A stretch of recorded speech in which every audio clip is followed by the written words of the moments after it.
well, we were not born there, but what is home? Home becomes where you feel at home, and then you might have several homes.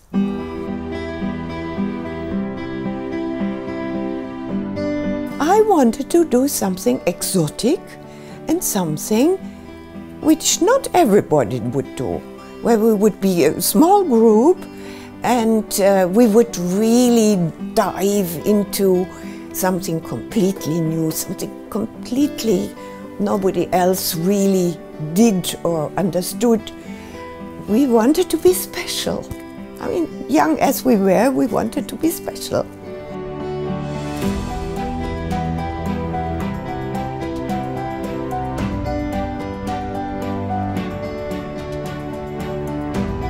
They were interested to know more about their own culture, and I have to say, some of them thought, oh, that's easy, I know Turkish, I can do Turkology. That wasn't it. Turkology is more than learning Turkish.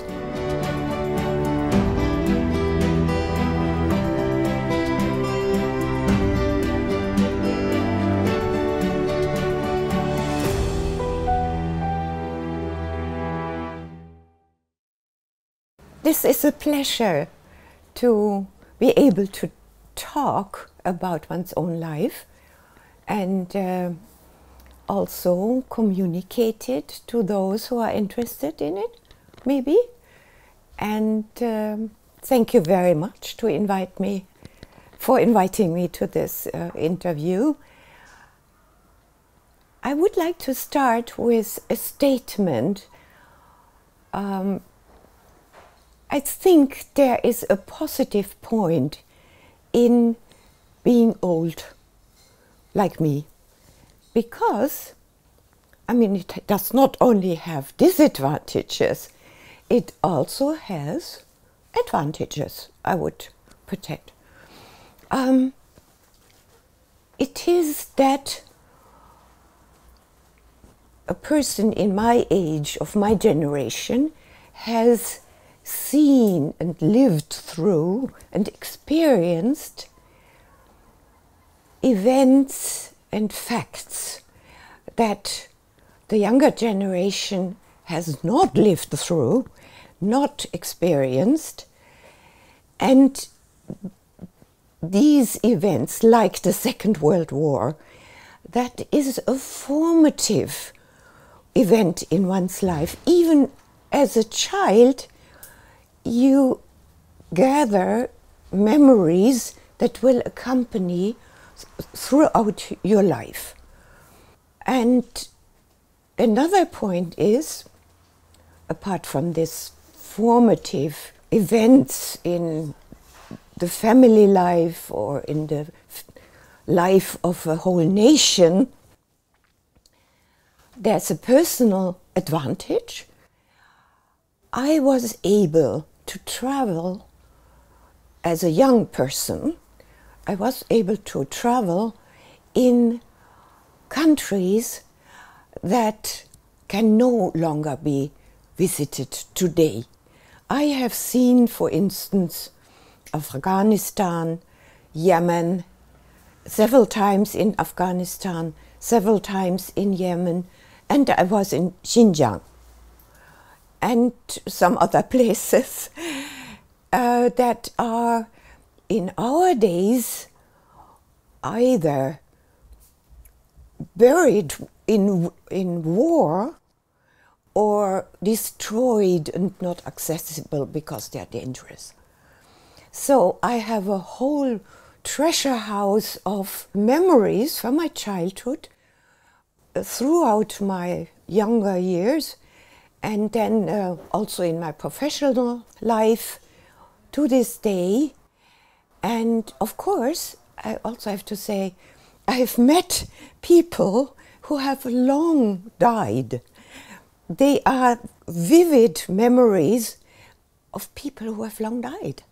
And that is also a privilege to have met these people, particularly in Oriental studies, I must say. So, for instance, mentioning the war because I was born in the war, I would like to say that I still can hear the humming of warplanes coming in,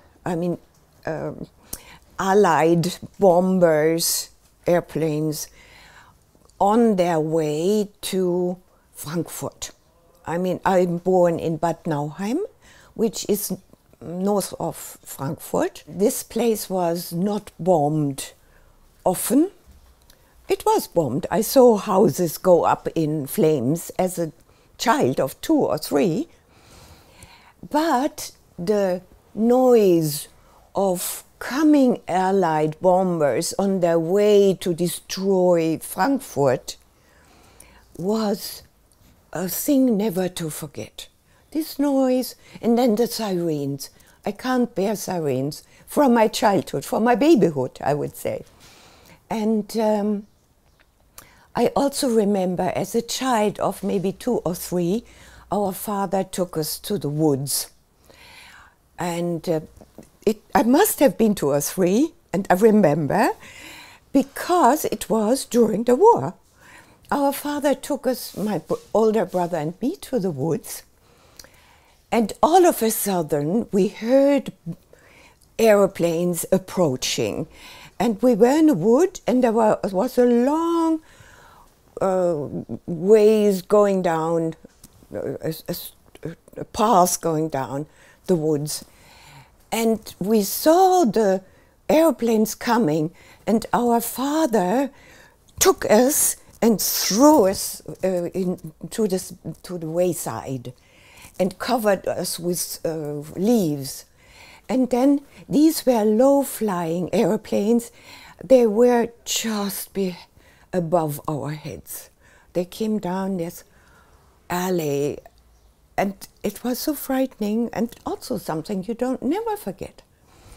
Now, mentioning my father, I would like to say he was a physician, but he was not on the front during the war, because he had attracted tuberculosis at the beginning of the war and was in hospital throughout the war, in and out.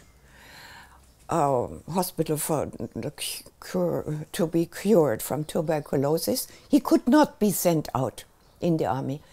But when he was out and cured for a while, he was physician in military hospitals, several. And so we did not lose our father.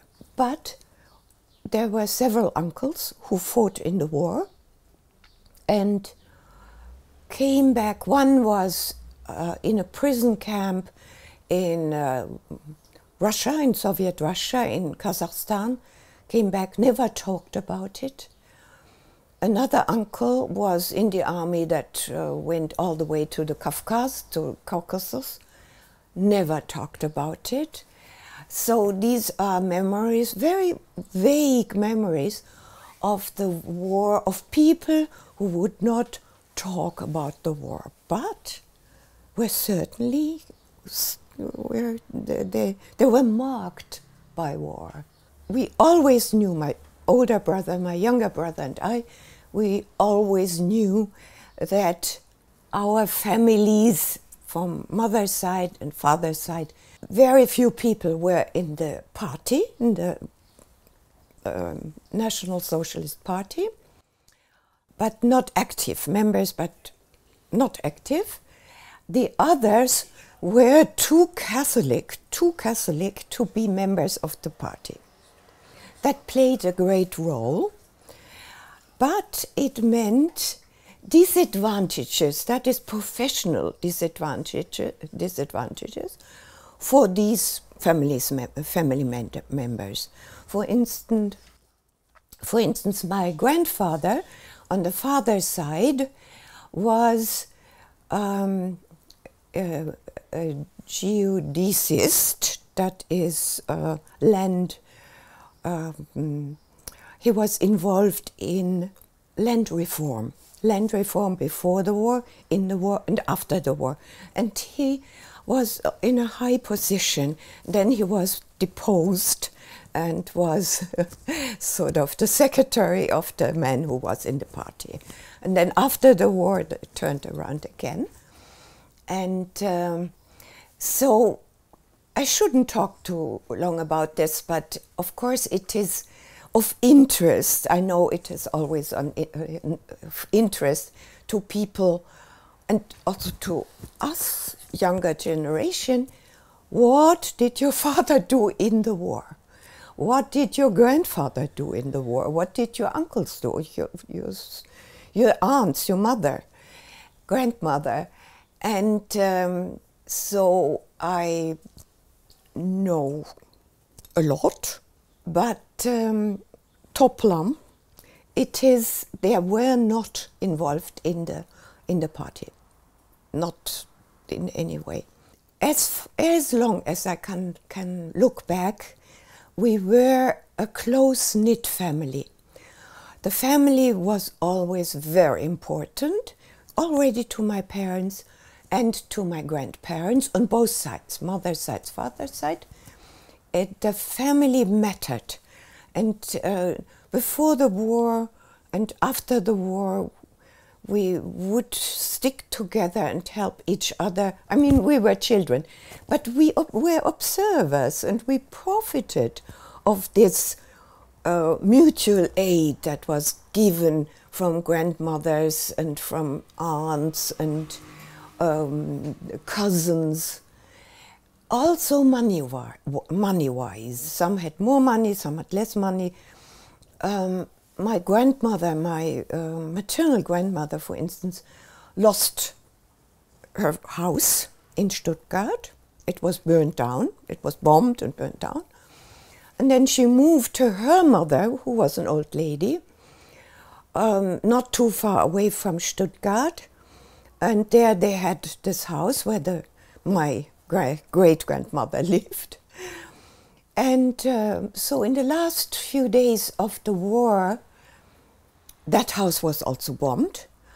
And my grandmother wrote in a letter, not so old at the time, by the way, wrote in a letter to my mother, "Here sat my mother, the old lady. She was sitting in her chair in the middle of the marketplace and watched her house burn down." So many people had this experience, and it also happened in my family. So a lot was lost. Furniture and a roof over the head, and of course any albums, books, souvenirs, a lot of this was lost. But fortunately, and now I will jump to Corona to explain something about the beginnings of my family, or not the beginnings, I mean the beginning of my awareness of the family. During Corona, that was in spring 2020, in the beginning I was sort of bored and what to do next. What can we do? Sit in the house and read all the time is not the solution. Do something useful. Well, I cleaned the house and put some order into it.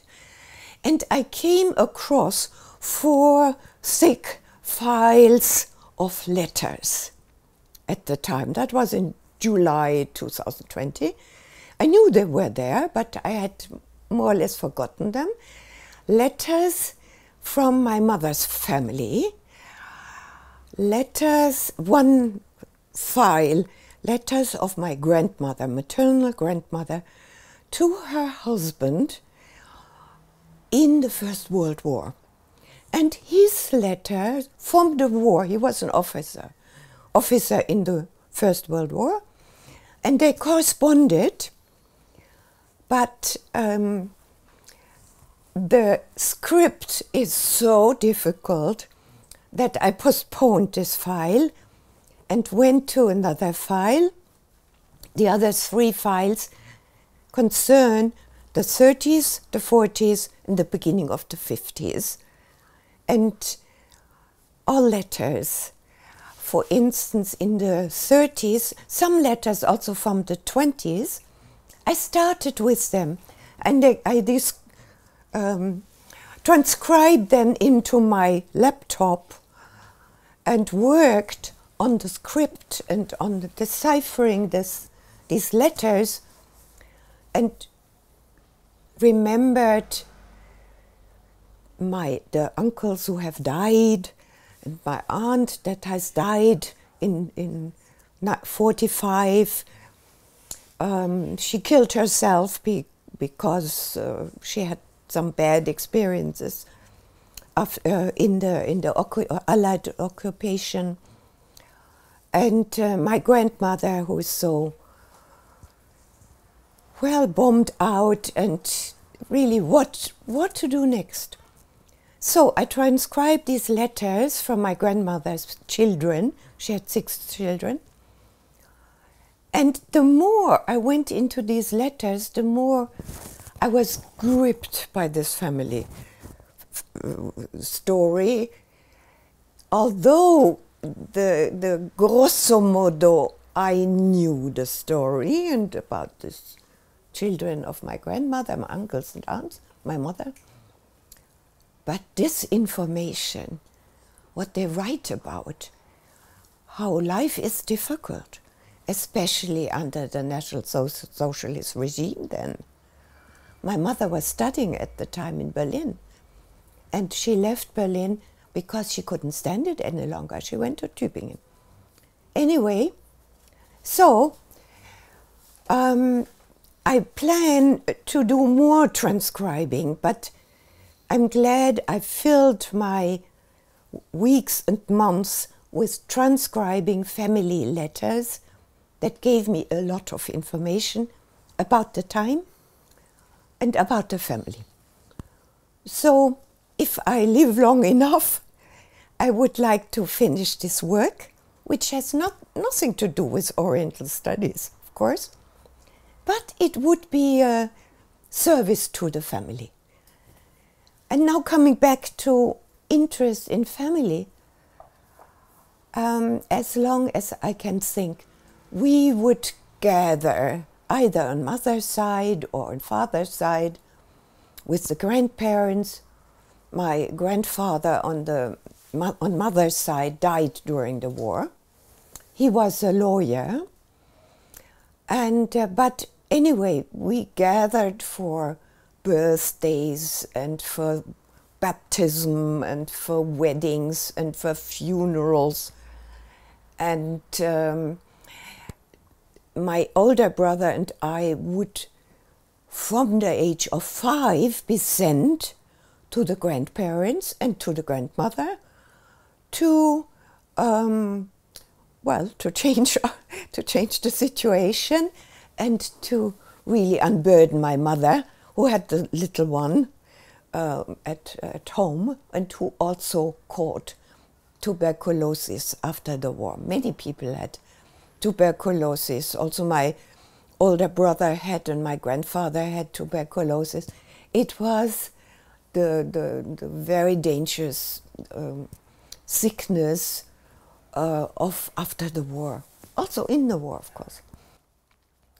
And so at the age of 5 or 6, we were in the American zone, and the train service was safe. My mother would put a string around our neck, put a little sign on us, where we came, name, address, and where we were going to. Put us in a train, and there we went from Bad Nauheim, Frankfurt to Stuttgart, and back. So at this age, we were well taken care of.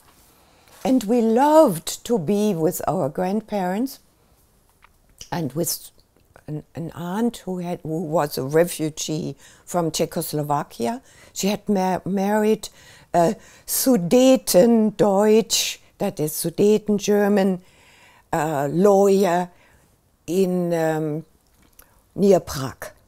And then she was driven out after the war. So we had all sorts of fates in the family. But talking about this sense for family, that came naturally. I had the cousin of my father was a teacher in school, and she started to gather the family documents from the archive when she retired from school. And she went around, she went to various archives, also to Stuttgart, and put together the family tree, and the various where the family went to, where they were settled, and who was married with whom. And we knew before that the family on my father's side came from Weil-der-Stadt, which is a smallish town in the Black Forest, not so far away from Stuttgart. And my father's family is between Ulm and Stuttgart and Black Forest. And of course they're further out, but the center of the family, where they were over centuries, was here between Black Forest, Ulm and Stuttgart. And so, as is well known, during the 30 Years' War, which ended in 1648, most church archives were burnt. So in most families, normal bourgeois families, the family tree cannot be pursued further than the 30th Years' War. Nobility, the family tree can most of the time be pursued longer because they kept the archive for themselves, but in bourgeois families and in the villages, the pastor, the priest, kept the archives, births, marriages, funerals. So our family cannot be, and also on both sides, mother and father, cannot be pursued further than the 1648. But after 1648, we have a lot of names, and who got together with whom, I mean married whom, and what they were, I mean their professions, and where they had often also what sort of real estate they had, or possessions anyway. And it turns out that on both sides there are many lawyers, many physicians.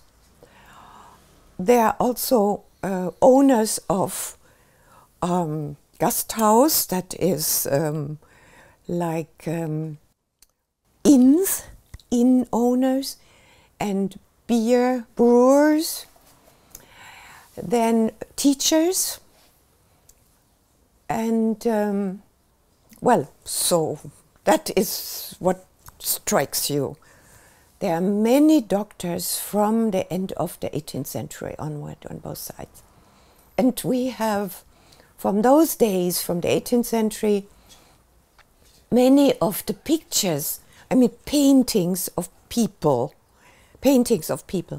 were burned in the Second World War. So we have photographs of these pictures. And of course, family graves. And there is one large oil painting, which was in my father's study at home, which is now in my older brother's house. And that is the mayor of Wilderstadt. He was the mayor of Wilderstadt for many years after the 30 Years' War. So we have the painting of him. And unfortunately, one of my aunts and this cousin of my father were so good in family history, and we didn't ask intensely enough. We should have asked them, tell us more. They told us, but it was not written down. So at least we have the family book, the family tree book. And we have also on my mother's side, we have a family tree and a book on my great grandfather, who was a professor of forestry in Zurich, Switzerland. So we have several means of informing ourselves of the former generations.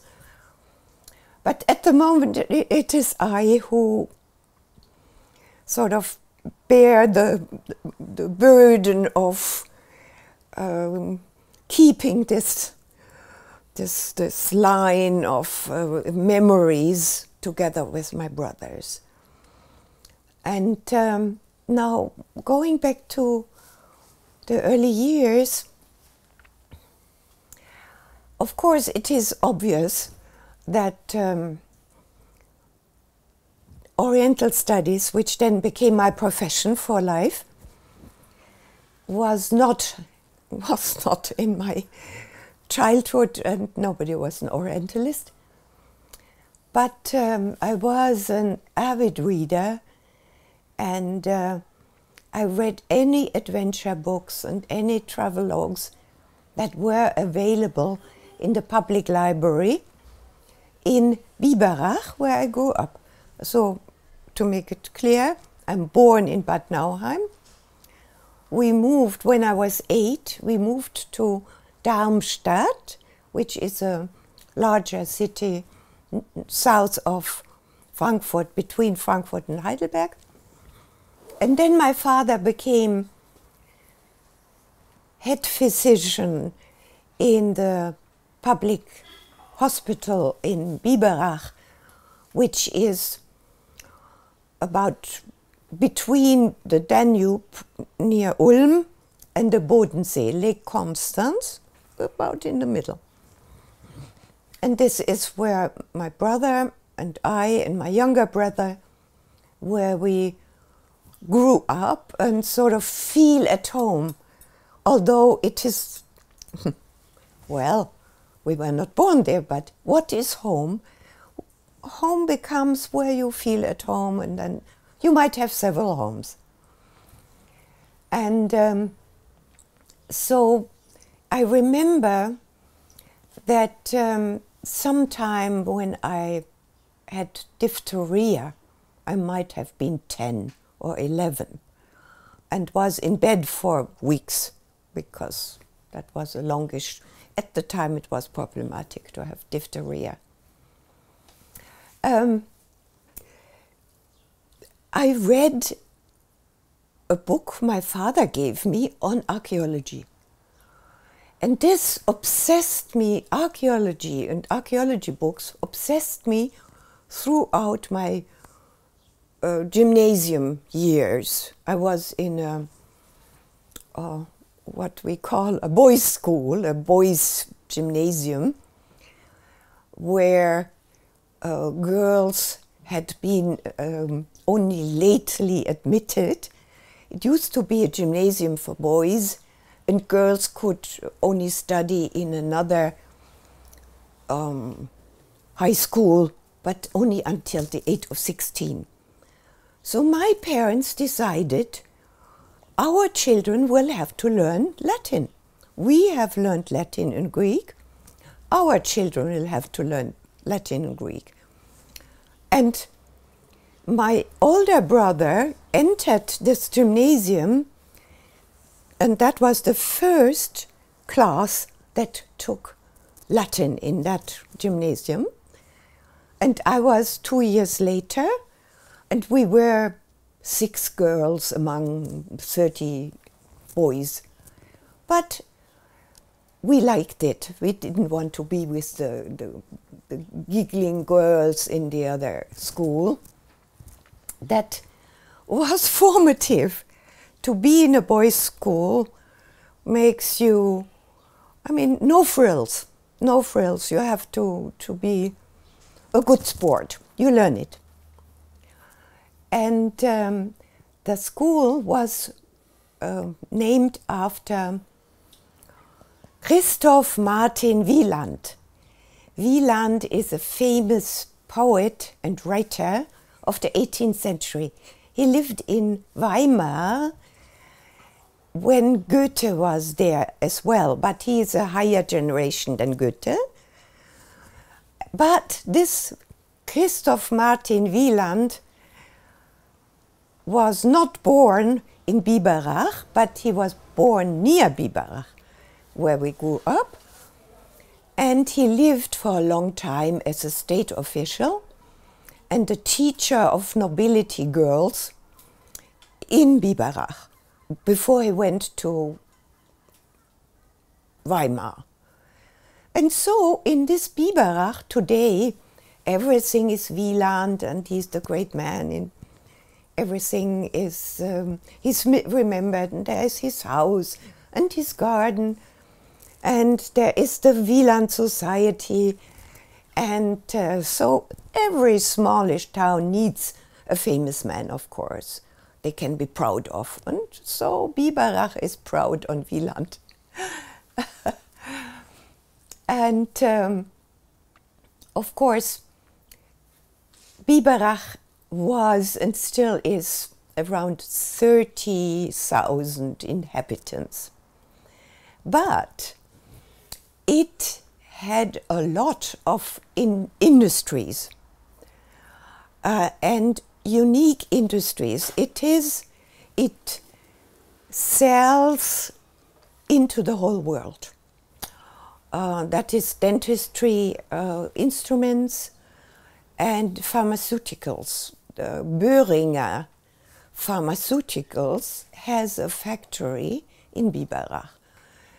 And some other factories are settled in Biberach, which meant that even after the war, in the 50s, this town began to flourish and to sort of develop, and people came from, I mean, the engineers, the chemists, the physicists, the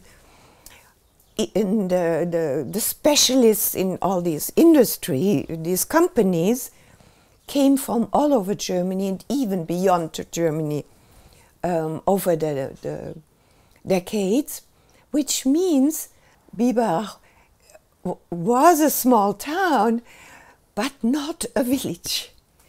It had a very vivid cultural life, and a museum, and a theater, and so on.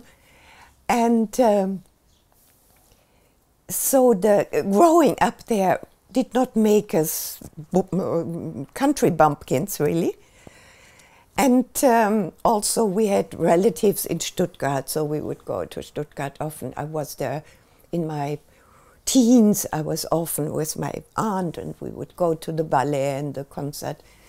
Or we would go to Ulm, or we would go to Switzerland, or to Austria from there. Because this area around Lake Constance is very old cultural grounds from Roman times. The Roman northern frontier is north, just north of Frankfurt. So below Frankfurt, throughout Germany, southern Germany, you find Roman streets and Roman settlements. Partly they have been excavated, and partly they were stumbled upon in a field. But this forms a landscape, and it forms the conscience of its inhabitants, and maybe even the genes of the people who live there. And the close neighborhood with Austria, the close neighborhood with Switzerland and France, and that you can drive into Italy within 4 or 5 hours. This opens the country and makes people mobile and also demanding, of course. Oh, on our holidays, we go to Austria. We go skiing today and come back tonight. Or we go swimming, sailing in Lake Constance. So this was not provincial, really provincial childhood and teen years of teen age. It was open-minded, and there were many possibilities. And my parents were, I'm grateful to them until I die. They made everything possible. They said, learn whatever you want to learn. Go ahead, do whatever you can. Learn the piano, learn ballet, learn tennis, learn have an exchange with France, have an exchange with England, whatever it was, go learn skiing, learn. And because they had been given that from their parents, and they wanted us to be prepared for life. But since we were the war generation, this was also always done with the conscience of, let's not be demanding. No, this is a privilege, and let's be modest. Let's be modest. And this generation, my generation, we learned to be content with little. I can live with very little. I'm not, I don't need much to survive, but I need books, of course. So, and traveling would be nice, yeah. And so coming from archaeology, I did my lycée years, the gymnasium, comes the baccalaureate, and my parents said to me, what do you want to study? And in those days, that was in 61, my parents said, what do you want to study? I said, I don't know. I can't think of anything. I only know that I don't want to become a teacher. I don't want to become a teacher. But what to do not to become a teacher? In those days it was special. It was a privilege for a girl to be able to study. And of course my parents expected from me, you study. Okay, you don't know what to do? You can go to England and be an au pair girl. Improve your English, improve your world, your outlook. Okay, I went for a year, and it was wonderful. It opened my head, my worldview to go to England, see completely different ways of life, get to learn to fend for myself. No parents around to dote on me and help me. That was a good experience. And a nice family with 4 children. I had to look after the children. And then still, meanwhile, my older brother had started law, to study law in Freiburg im Breisgau. And he loved it. Freiburg im Breisgau is a lovely place and a very nice university. And I wanted to go to France to improve my French. My parents said, yeah, go ahead, study at Sorbonne and be an au pair girl at the same time. So I went. And my father gave me on the road, please don't study archaeology. It's not for you. You're not strong enough. It's a men's world. This is not for you. Find something else. And I was so enamored with the idea of studying archaeology. I can't study archaeology. My father wouldn't let me. So it turned out that my brother brought me a catalogue from Freiburg University, and the catalogue said there's a new Institute of Islamic Studies, new founded Institute of Islamic Studies. They had Old Orient, that is, was called Oriental Studies, Old Orient, I mean Ancient Orient, that is Mesopotamia, Egypt.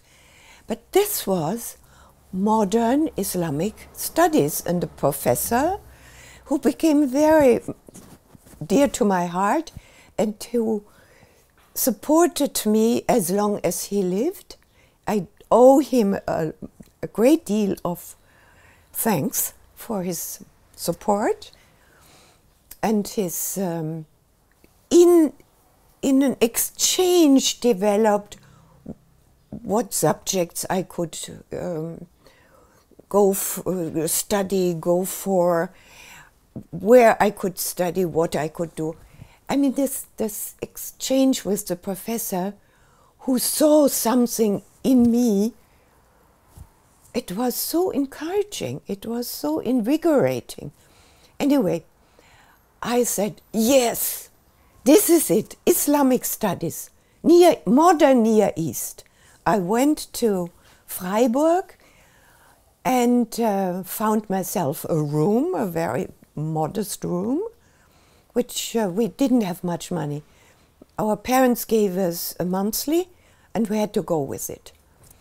And within weeks, when I started learning Arabic with the professor, Professor Römer, which meant 8 o'clock every day, Monday till Friday, 8 o'clock till 9:30, Arabic, classical Arabic, for 3 years. And that was very healthy, because Professor Römer was very strict. He was not mean, he was strict. And so we sat there, we were a group of about 12 or 15 people, and some of them, about 3 or 4 of them, I still know to this day. I know where they are, we talk to each other on the phone, we see each other. And we remember, yes, those days at the feet of Professor Römer, how nice it was. And also I started Ottoman with Josef Matthus from Budapest. Josef Matthus would not have any, no fancy talking about it. He threw at us Ottoman in Arabic script. I was the first semester learning Arabic, and here was the professor, and he put in front of us 3 or 4 people Ottoman and Ottoman text. That was tough, and I did this for 1 semester and then went over to Turkish. And Turkish was more or less studying modern Turkish, but conversation class, not really grammar or anything. And anyway, the main thing was Arabic all the time. We had Arabic conversation, modern Lebanese Arabic, with a very dear friend, Lebanese assistant of Professor Römer, who had joined him in Freiburg. And so we were so busy studying and we became a very closely knit community studying with Professor Römer. It was also the atmosphere of the university, of Freiburg University, was good for young people to do sports together, go skiing together, go climbing in the Black Forest, go hiking in the Kaiserstuhl, go to France, discovering Alsatia and the arts of the Rhine Valley. It was not only studying, but also developing a circle of friends and developing one's outlook and one's knowledge of one good part of Germany, which was worth seeing and experiencing. So I was there for three semesters. Then I wanted to stay there. It was wonderful. We had such wonderful friends, and there was music and so on. I was singing in a choir. Then my brother was encouraged by my parents to go for a semester or two to another university in order to see another university, get to know other ways of learning, teaching, and so on, and other professors and other ways of life and other. So he decided to go to Hamburg, my brother, because there were famous professors in law. And my parents encouraged me to go with him. Well, you two go to Hamburg, it will do you good. And there was the famous professor Berthold Spuler. Berthold Spuler is a great name, of course, Islamic studies. He was teaching both Arab texts, Arab history, Persian texts, Persian history, and he was teaching Turkish grammar. This is how I learned Turkish.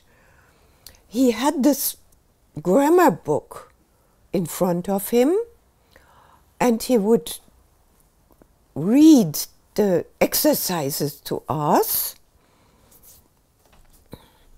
in German, and we had to give the exercise phrase in Turkish, or vice versa.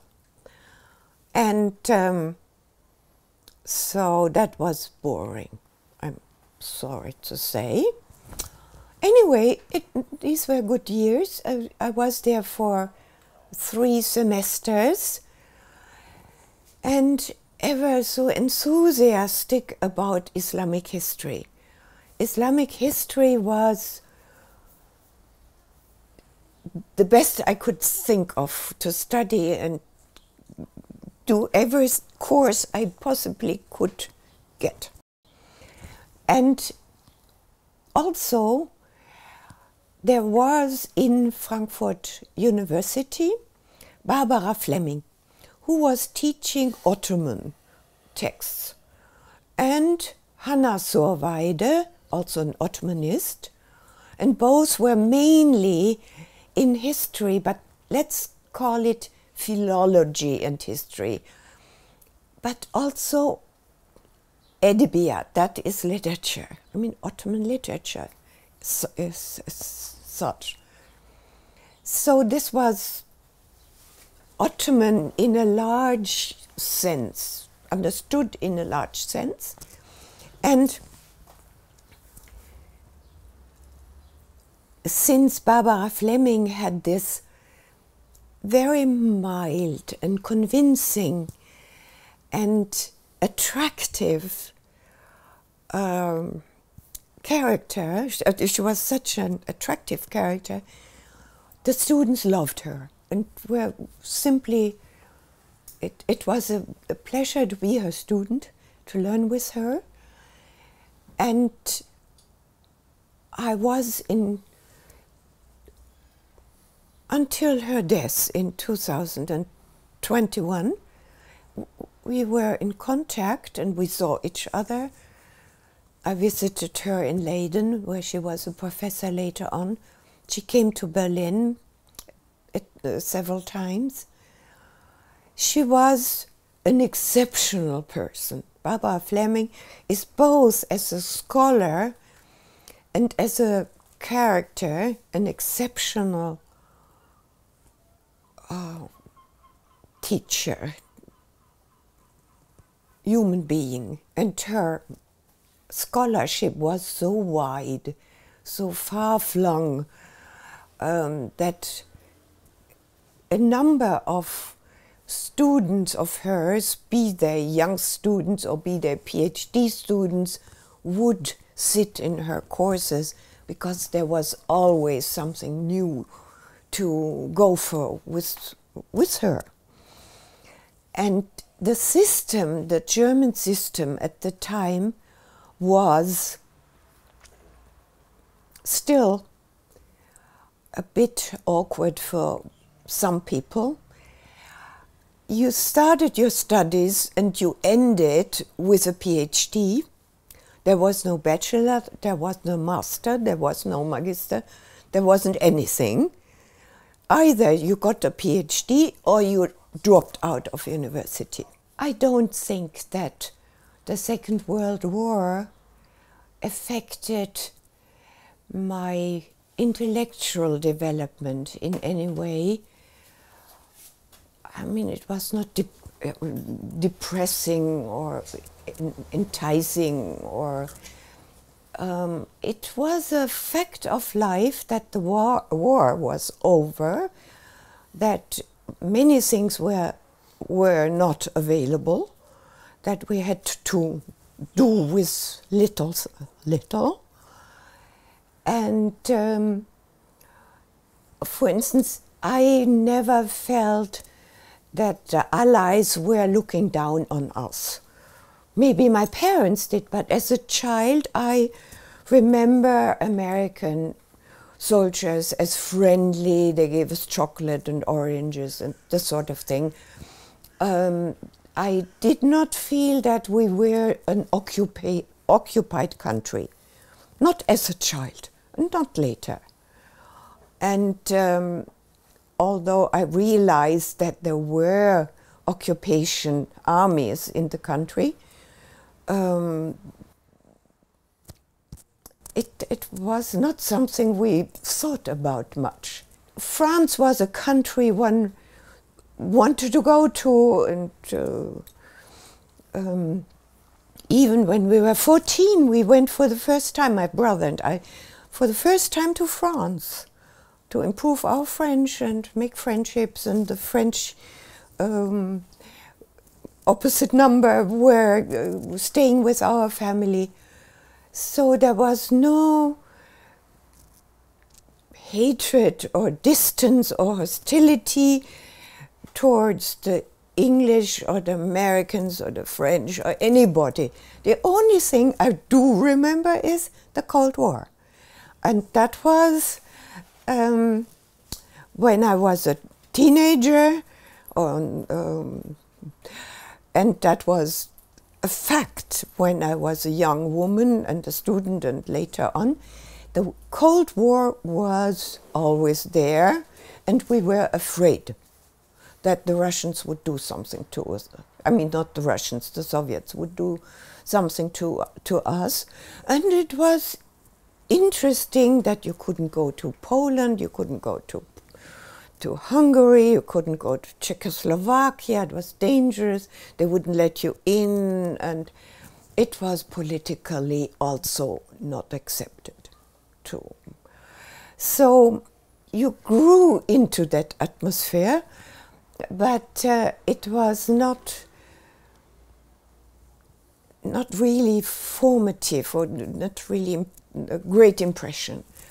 Only later, once I had started, later in my studies, I added Eastern European studies to Islamic studies and Türkologie. I added Eastern European history and went to these countries for the first time. I mean, like Poland, for instance, and Hungary and Czechoslovakia. But you usually did this in a group. There was an excursion and you went along and you experienced these completely different countries. They were so foreign, but that was Ilginç, that was interesting. Now, you also mentioned that why should somebody in the 60s want to study Islamic studies? The point is that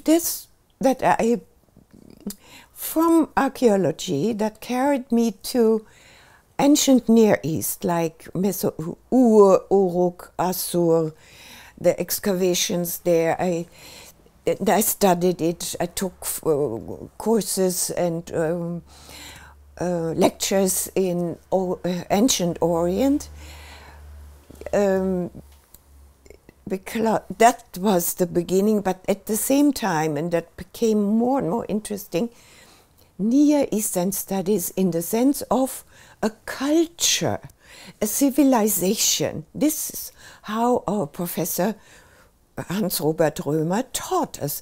It was not the religion, it was the culture, the history and the texts and the language Arabic, and of course it was clear you had to learn Persian, and it was clear you had to learn Ottoman and Turkish.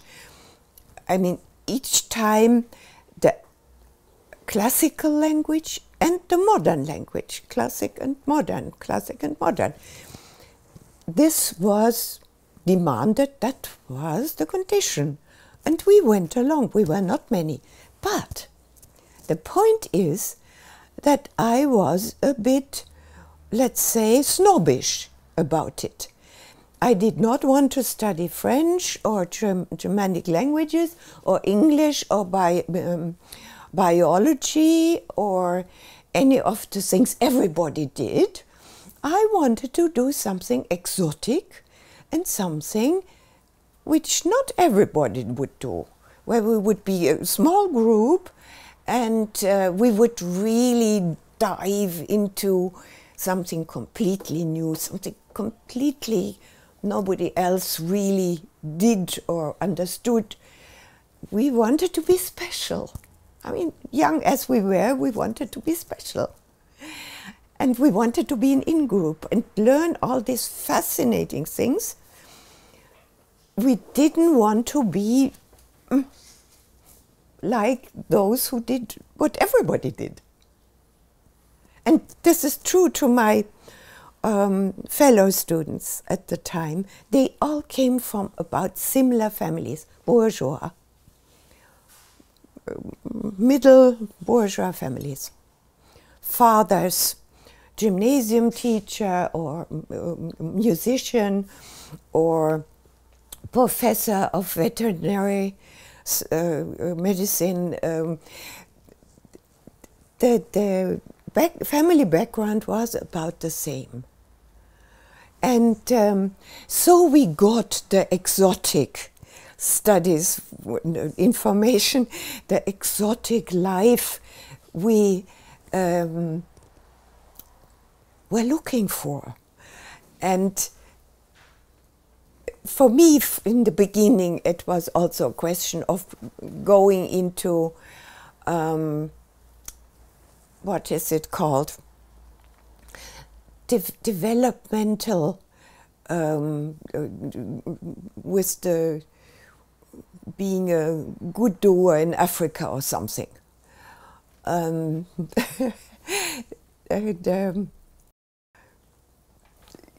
it was quite practical, and I thought, well, you have to learn languages to go to these countries and help teaching little children in those underdeveloped countries, development efforts. But that was given up within the first semester. Professor Römer was such a fascinating person, so personal, that all I wanted became Islamic history. Islamic history. And for that we had to learn to read the texts. And the same was true for Hamburg. Berthold Spuler was harsh, while Professor Römer was somebody who loved life, and he liked a good life, and he liked to invite the students, and he had spent many years in the Orient. He had been in Egypt and in Lebanon.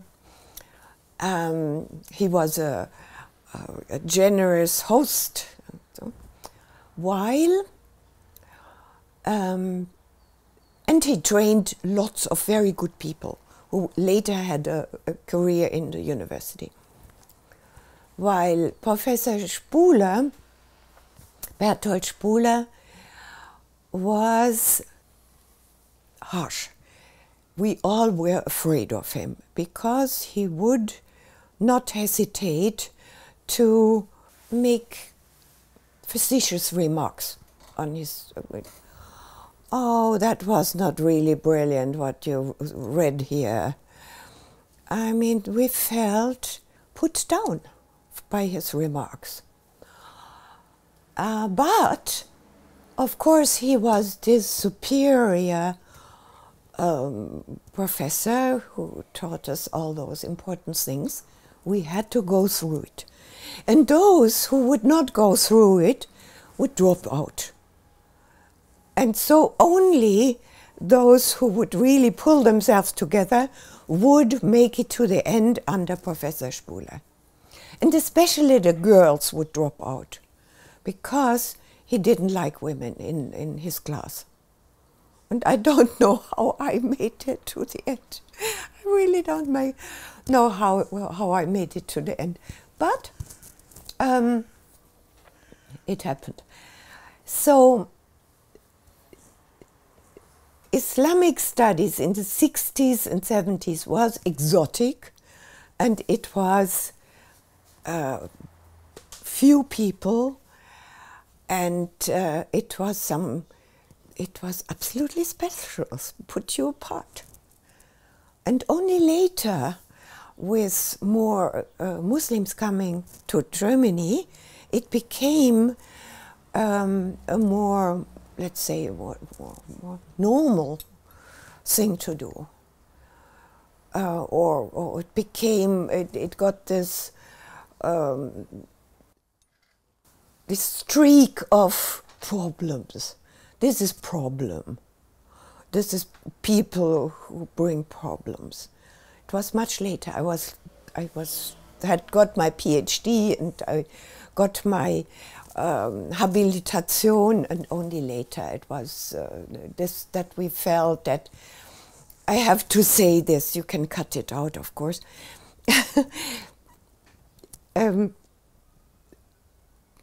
Türkology became less exotic and less superior, and like other Oriental studies, like Arabic or Iranian studies, with Turkish workers coming into Germany.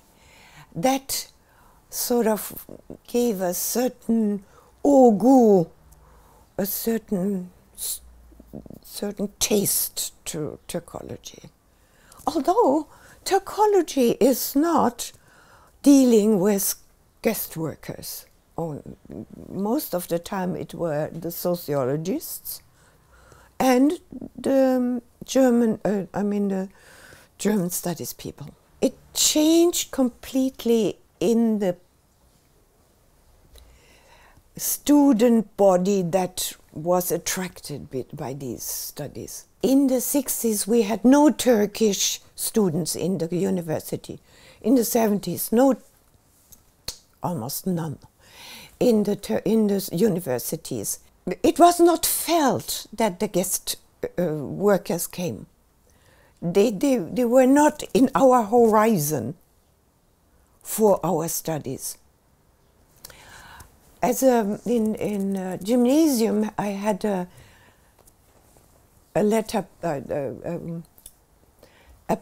pal in Turkey, a Turkish girl with whom I used to exchange letters. She lived in Dördüncü Levent, and we exchanged letters. She learned German at lycée. But then this sort of phased out, and later during my studies, guest workers did not play a role in Oriental studies. We knew they were there. We were interested in the literature that suddenly was translated into German. Very little. But that was a streak or a line that came, or character line that came from after the First World War. Turkish literature translated into German was done in the 20s and 30s, not during the 40s, but then in the 50s again. Turkish literature, the new literature, the contemporary Turkish writers were translated into German, but few. That was exotic literature.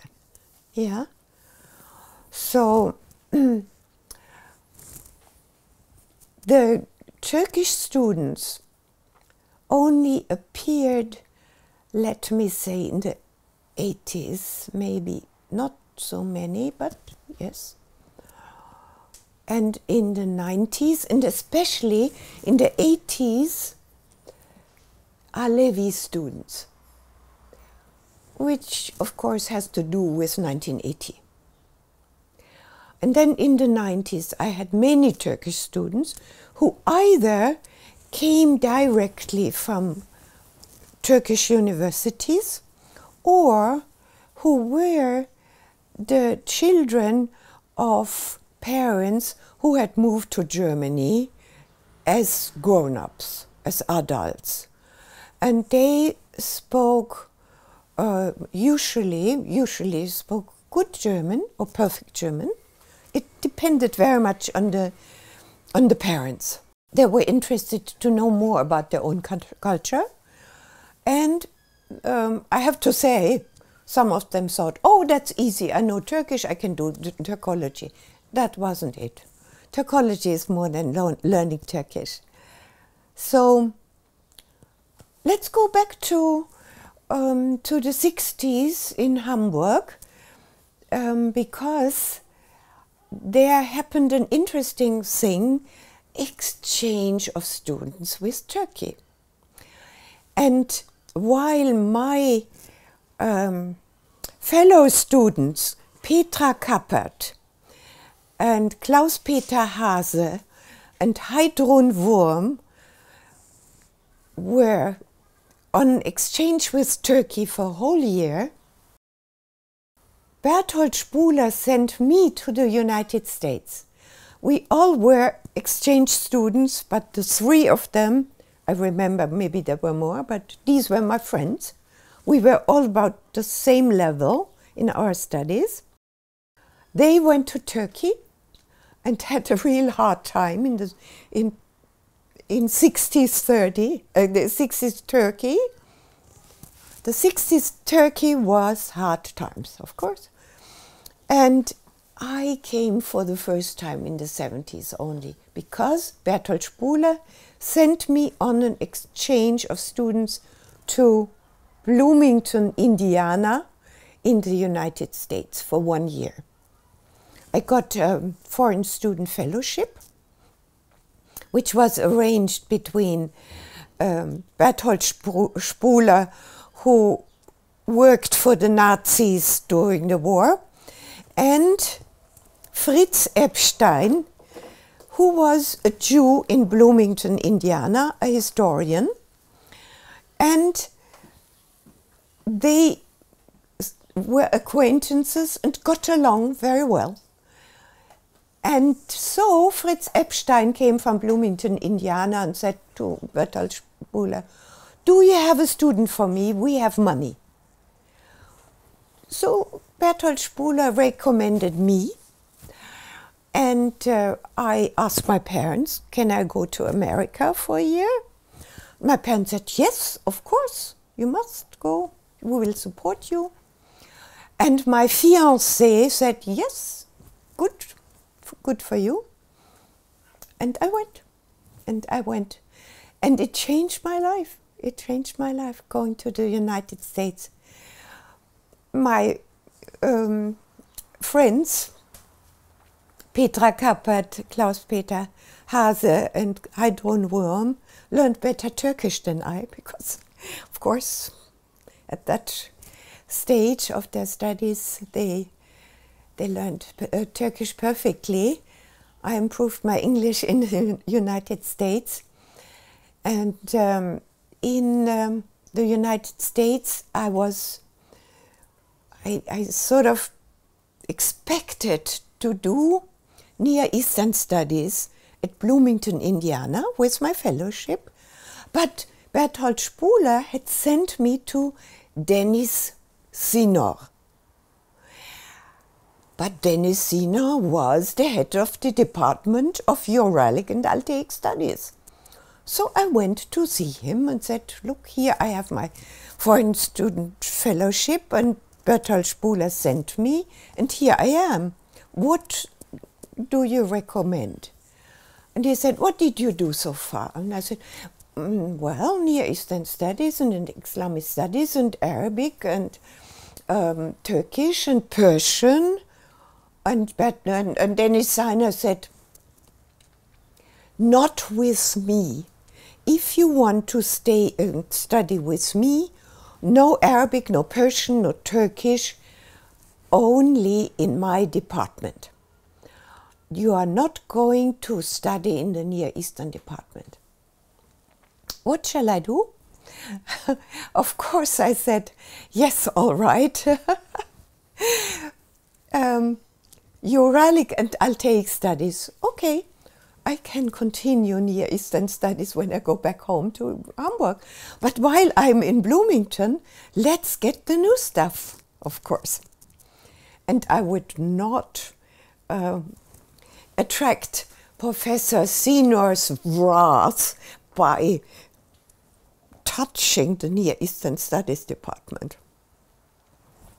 I think they were simply not getting along. And it was a wonderful time.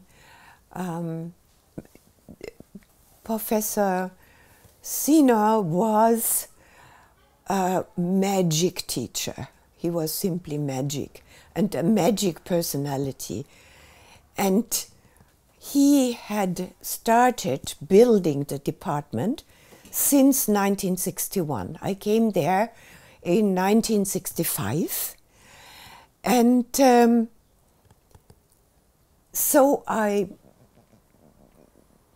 came to a department that was in full bloom, so active, doing so many things. There was Tibetan studies, and there was Mongolian studies. There was Ilhan Bashkes. I'm also a student of Ilhan Bashkes. There was John Kröger in Mongol studies. There was Ilse Lauditzer Tautas, who taught Uzbek, and Alo Raun, who taught Finnish. And there was such a large palette of things to do. And I did Uzbek, Turkish folklore with Ilhan Bashkes, and everything that was required and given in those 2 semesters I stayed, the fall semester and spring semester. and got my A grades, always A. I was working so hard. I had never had any idea that I can work so hard, or that anybody can work so hard as these American students were working. And since I met a young woman in Bloomington on the ship going to the United States, and we are very good friends to this very day, today. And we were staying in the graduate dorm, and so sharing everything, going to class, and she was in education, going to class and having lunch and dinner and studying in the library until midnight. And we found a circle of friends immediately and formed a group, which was very satisfying to be together, going to dinner and then to the library, and also we did several trips. And the experience of the graduate library in Bloomington, Indiana, which was so rich in Central Asian literature of the 18th, 19th, 20th century, and journals series, was exhilarating. It was, I felt flying on wings that I couldn't feel. All these books, it was so good. I had never experienced such an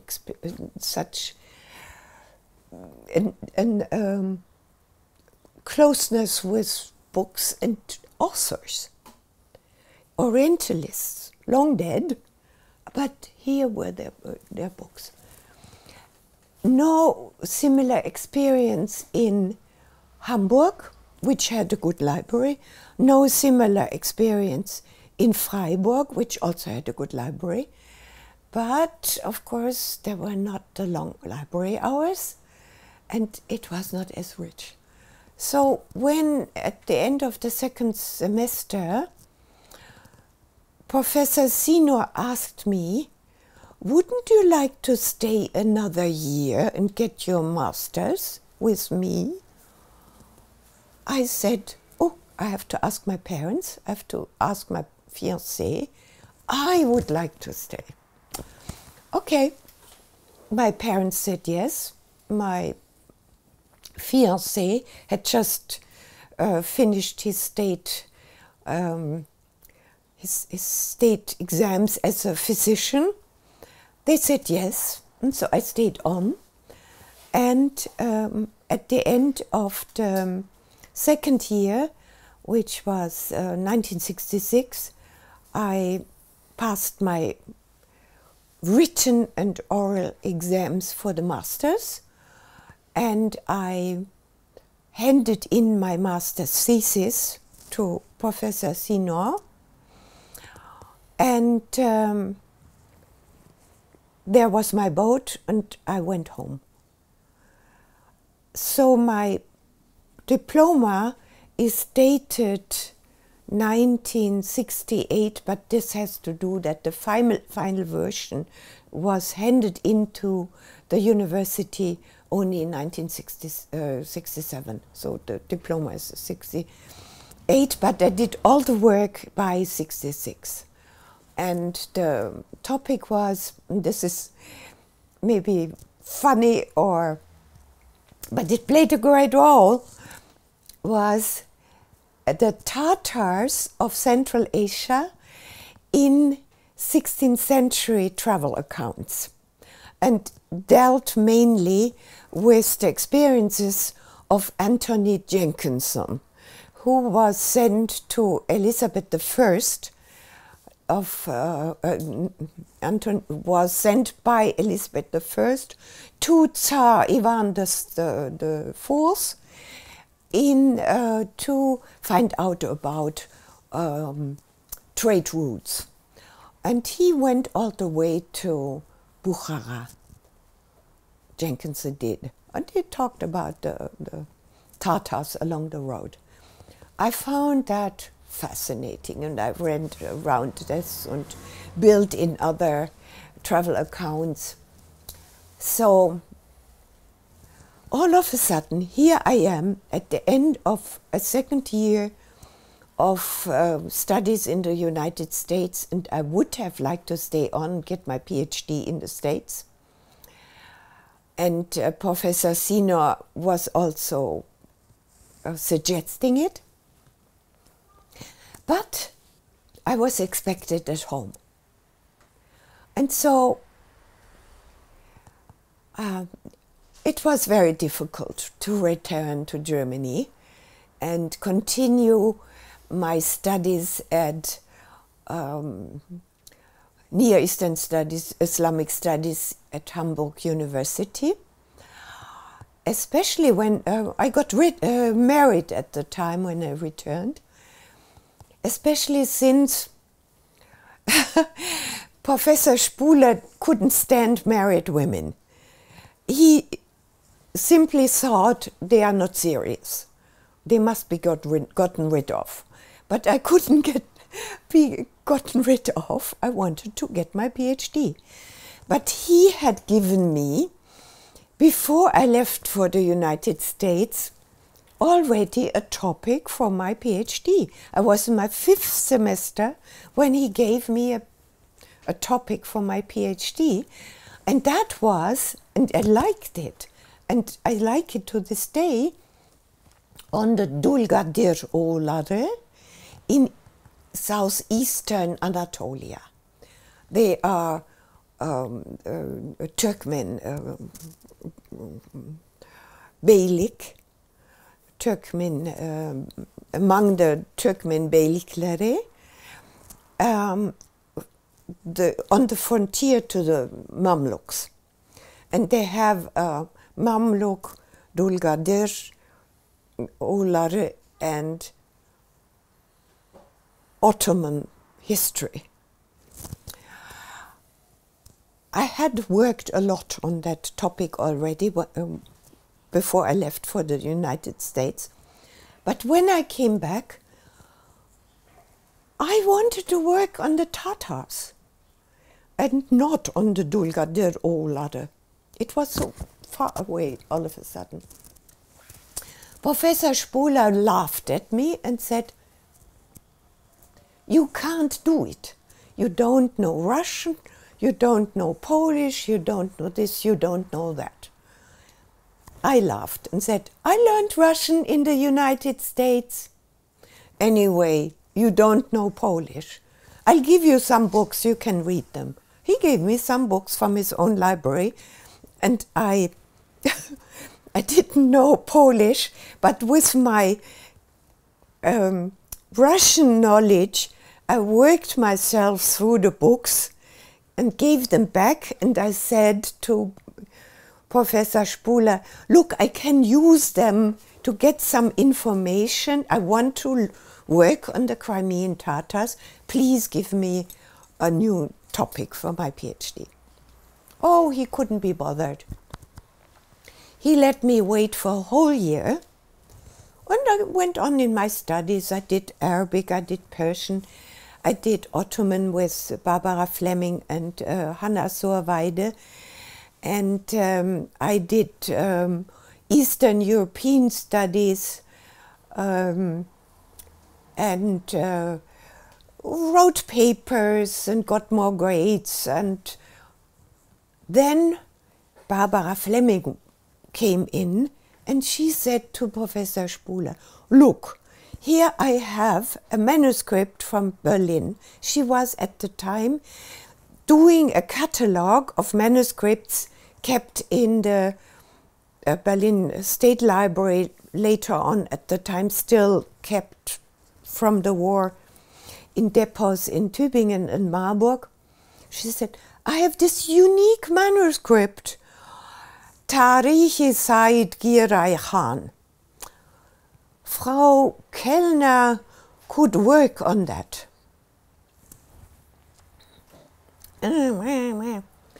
Spuler didn't like it, but finally he gave in just to get his peace from the women. And so, with the help of Barbara Fleming, I started to work on this manuscript, which had been brought to Hamburg, so that she could work on it and do the entry in the catalogue. It was kept in a strong box in the State Library in Hamburg, and I came every morning, got it, they unlocked it, brought it to my table in the manuscript library, manuscript reading room. There I sat and transcribed slowly, slowly, one line after the other. It was hell, and it remained hell for days on end, and weeks on end, and months on end. And eventually, however, I worked my head, my brains into the script, and it went better and better, and I then transcribed the whole Tarih. And once in a while I showed what I had done to Barbara Fleming. And well, after 4 years working on that text, I had to translate it to know what did he say. I did finish the text of my dissertation, but meanwhile had to support what the Crimean Tatar prince had written on his own life. It was an ego document. It was an autobiography on his on the trials and tribulations he had gone through as the governor of the Nogais in the steppe, and many other things. He wrote about the Crimean political troubles among the nobility and the Khans and the tribal heads, and it was a wonderful source, absolutely unknown. Nobody knew the background of what he was talking about, but I went to Paris and worked in the archives of the Foreign Service and found letters from the Crimea of the 1750s writing exactly on the rebellion of the Nogais in exactly what the prince was writing about, this French consul was talking about. So here comes the European source, and the Ottoman Crimean Tatar source come together, and I could sort of feed it in. And then I found some other sources in the Foreign Office of Paris, and I supplied it with Russian material and some Polish material, and eventually it was impossible to go to the Russian archives at the time. It was impossible. I only could go to the Russian archives in the 90s, after the Soviet Union broke down. For some time, for about 10 years, the archives in St. Petersburg and Moscow opened to Western scholars, and we could get copies of anything we wanted. And then with Putin in about 2000, slowly, the curtain came back down. The time I did my PhD work was interrupted by a wonderful trip, which I did with a fellow student from history and his wife. The three of us. My husband couldn't come along because he couldn't get away from his hospital. We went with the backpacks in 1973. Backpacks flew to Istanbul, which was the hub of the American kids, the Canadian kids, the European kids on their way to Nepal and Kathmandu. That was the Hajj trail. Istanbul was the beginning, and all along through Iran you could find those guys who ran out of money or stayed there, and eventually we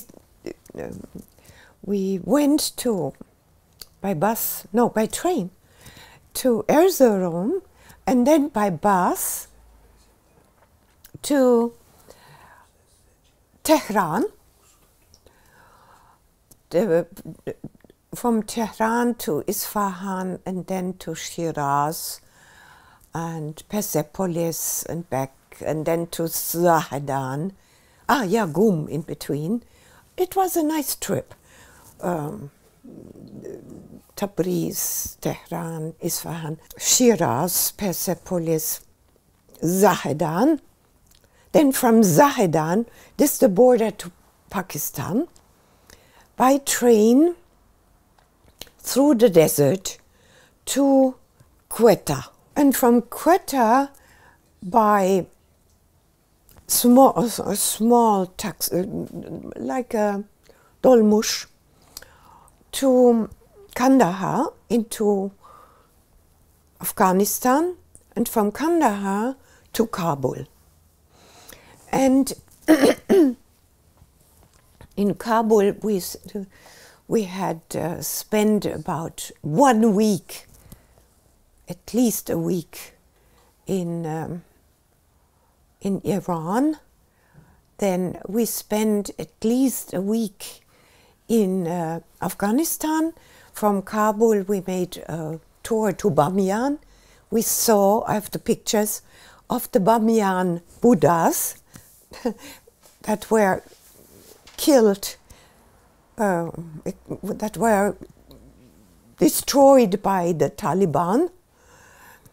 We climbed in the cave of the Buddhas on top of the Buddha's head, and I have this photograph that from the Buddha's head out into the large plain of Bamiyan, green fields of Bamiyan, and the Hindu Kush in the back. It was wonderful. And then from there to the 7 lakes that are up there, wonderful natural lakes in colors you can't imagine. And all this is now, today is Taliban land. It's such a shame. And then back, and then we went again by small dolmush, a small bus. We went to Hulm, and then to Mazar-e-Sharif, and to Balkh, and then again with the small bus to Herat on the north route to Herat. That was a bad road. The pass from Kabul up to Mazar-e-Sharif, that was a good road. That's why I forgot who built that road, with many tunnels and serpentines. Herat, Mashhad. We also saw the mosques and the wonderful buildings in Mashhad. And then back to Tehran, to Erzurum and Istanbul and home. And the whole thing was 4 weeks. And we came home and felt that we had changed. And I think we were changed by this experience. We had very little money. We had always slept on the floor, and we had seen many insects, and we had seen many hardships, and we lived very primitively because the tourists didn't exist at the time yet. The tourists were the hush kids that were going on the hush trip. We didn't try the hush. It was not in our outlook. So that was the first time I came to Turkey and tried the little I knew of Turkish from my university years, reading the grammar in front of Professor Spuler. That was my little Turkish. And I came back the year after I had finished my PhD, and there was nothing to do. I had no job, I had no project, and there was no outlook at the time. And my parents became very anxious because also I got a divorce at the time. But I want to express that my husband and I are friends to this very day. But at that point, when I finished my PhD, our goals in life had somehow gone a different road. He wanted to found a family. He wanted to have a family. And I wanted to well, now I have studied, I have a PhD, I wanted to practice what I had learned. I wanted a job. So, well, we went different roads. And, well, the idea was, well, I go to Turkey. I go to Turkey, learn better Turkey, and at this point comes in Professor Hazai, whom I had met earlier at a conference in Paris. And he asked me at the time whether I would take along a project of his, which he had driven on or worked on for some years, since the early 60s. That was a bibliographies of Türkology. I mean, all bibliographies, I mean, all Azerbaijani bibliographies, Soviet bibliographies of Türkology, in all these various languages of the Turkic world, bibliographies of the studies of Türkology, including Turkish bibliographies, and I mean a world bibliography of bibliographies of Türkology. Well, I thought, this is something I can do when I'm in Istanbul, and getting to know Turkey, traveling in Turkey, seeing the sights in Turkey, making friends, visiting famous authors, poets, going to the libraries, reading there. I thought it made sense. It made sense. Okay. I went to Istanbul on very little money. Of course, it was very little money. My still husband gave me money, my parents gave me money to go to Istanbul and live there.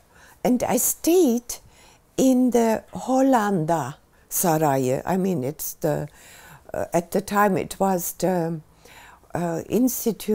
Dutch Institute of Archaeology and Near Eastern Studies, and at the same time the Dutch Consulasluk. And they had guest rooms, and I had also met Emery van Donsel at a conference, and he had said to me, "Oh, when you go to Istanbul, you can stay at the Dutch Sarayı, and they have guest rooms, and that's rather cheap, and you're safe, and they have water, they have electricity, and that would be a good place to stay for you while you're in Istanbul." Wonderful. I stayed there all winter, from the early October all the way into spring, when, and I say what happened. Barbara Fleming told me that she had made an application for me to do a project which she would supervise, but I would do the work, which is the normal thing with a small project with German Research Council, which they give money, they also give social security. You have you have to write reports on your work. I mean, what you achieved in the last half year, in the second half year, and at the end of the first year, and at the end of the second year. And this project was for 3 years. She would supervise it, and it would start on the 1st of April. Oh, wonderful. And I went back from Istanbul, but had achieved quite a bit in Turkish libraries, in the various Turkish libraries, for that project, which I could do later, did finish, with György Hazay. I mean, it had been his idea, but later on I worked a lot on this project, which became a fat book with Harrassowitz, Wiesbaden. We both published it together. I couldn't continue with this at the moment because I had a project now, which I worked on in Hamburg, and most of the time again in the State Library in Hamburg. And it was on the manuscript Hannah Sorweide had discovered in the State Library when she was doing her catalogue on the Ottoman manuscripts in the State Library in Berlin. And she said, "This looks very interesting. This is a series of biographies of Ottoman Sheikh al-Islam with 2 continuations, Zeil 2, by Mustaqimzadeh Süleyman Sadeddin, and 2 Zeil by Mehmet Münib, continuing chronologically, and another Zeil by Süleyman Faik Efendi, and another Zeil into the years 1838 by Mektubizadeh. So, a manuscript with all these texts, which, as it turned out, so far did not exist anywhere else. I couldn't find any manuscript in Istanbul or anywhere else, not in Vienna, not in Munich, not in Cairo, where else, that contained all these parts of the work. Yes, in single manuscripts, yes, but not all under one cover.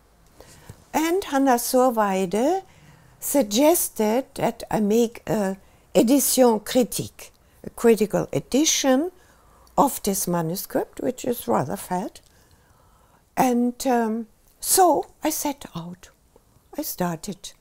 And I collected manuscripts in other manuscript libraries. And eventually came up with 34 various manuscripts of the work, Devhatul Meshayikh. Devhatul Meshayikh. And that is the biographies from the beginning in the time of Mehmed II, from the beginning of the institution of Sheikh al-Islam in the Ottoman Empire. Of course, it was too much. It could not be achieved in 3 years. Impossible. Too many pages, too many manuscripts. What I did is I made biographies of Mustaqimzadeh Süleyman Sadreddin. I made a biography of Mehmed Munib, of Süleyman Faik, and of Mektubizadeh. That's the first volume of the book, but eventually came out much later. And the fat second volume is the critical edition using the oldest manuscripts which I could detect. And the oldest manuscripts were in Istanbul and in Paris. I used them.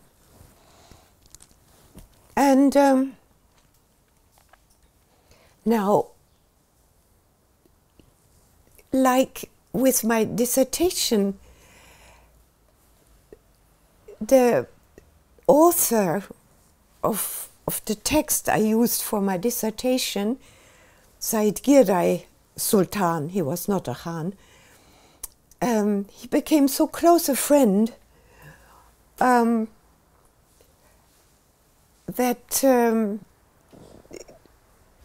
he was like a living being. And the same happened with Mustaqimzadeh. Over all those years I worked on this manuscript. Mustaqimzadeh and his life became so lively and so close, and I knew so much about, eventually, about his feelings, about his ambitions, about his disappointments, that I think it is possible to come close, of course not very close, to a person that lived maybe in the 18th century and with the knowledge of the 20th century or the 21st century.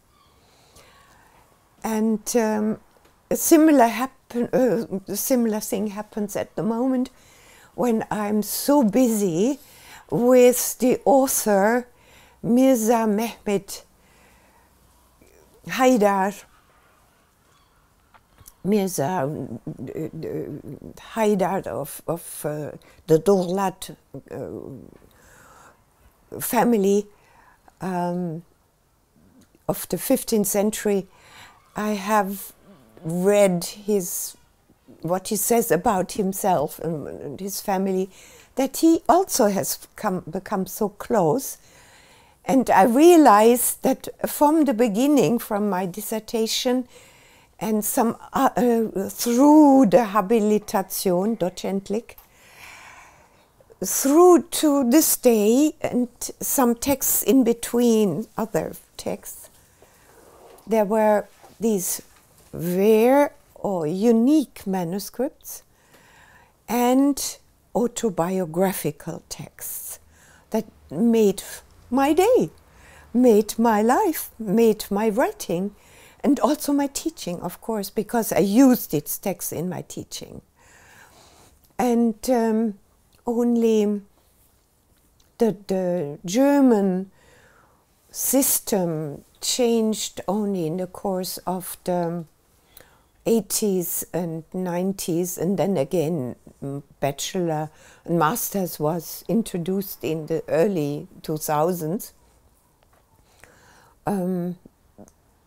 It made it so much easier to do magister theses, which is not the exact equivalent of master theses, but in Germany they introduced magister theses in the 80s. I did mine in the United States, but in Hamburg or Freiburg I couldn't have done a magister thesis because the system was not yet introduced. My students, when I became a professor in Frankfurt in 1982, 82 in Frankfurt, my students could write magister's theses, no bachelor, magister thesis, which is much better for the head and for the studies. It's a closer goal. They can stick to their aims and they stick to their studies when they have a closer goal.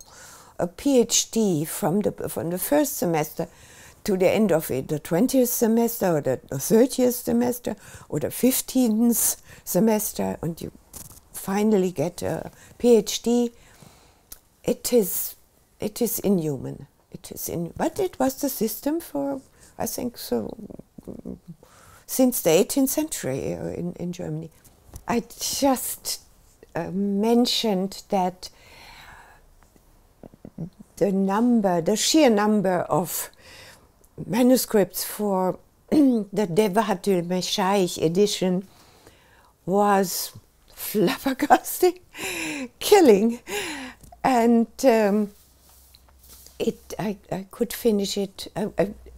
After 3 years, I was so immersed, but also on the verge of desperation, that I needed an extension of the project, and Barbara Fleming got the extension for another year. And so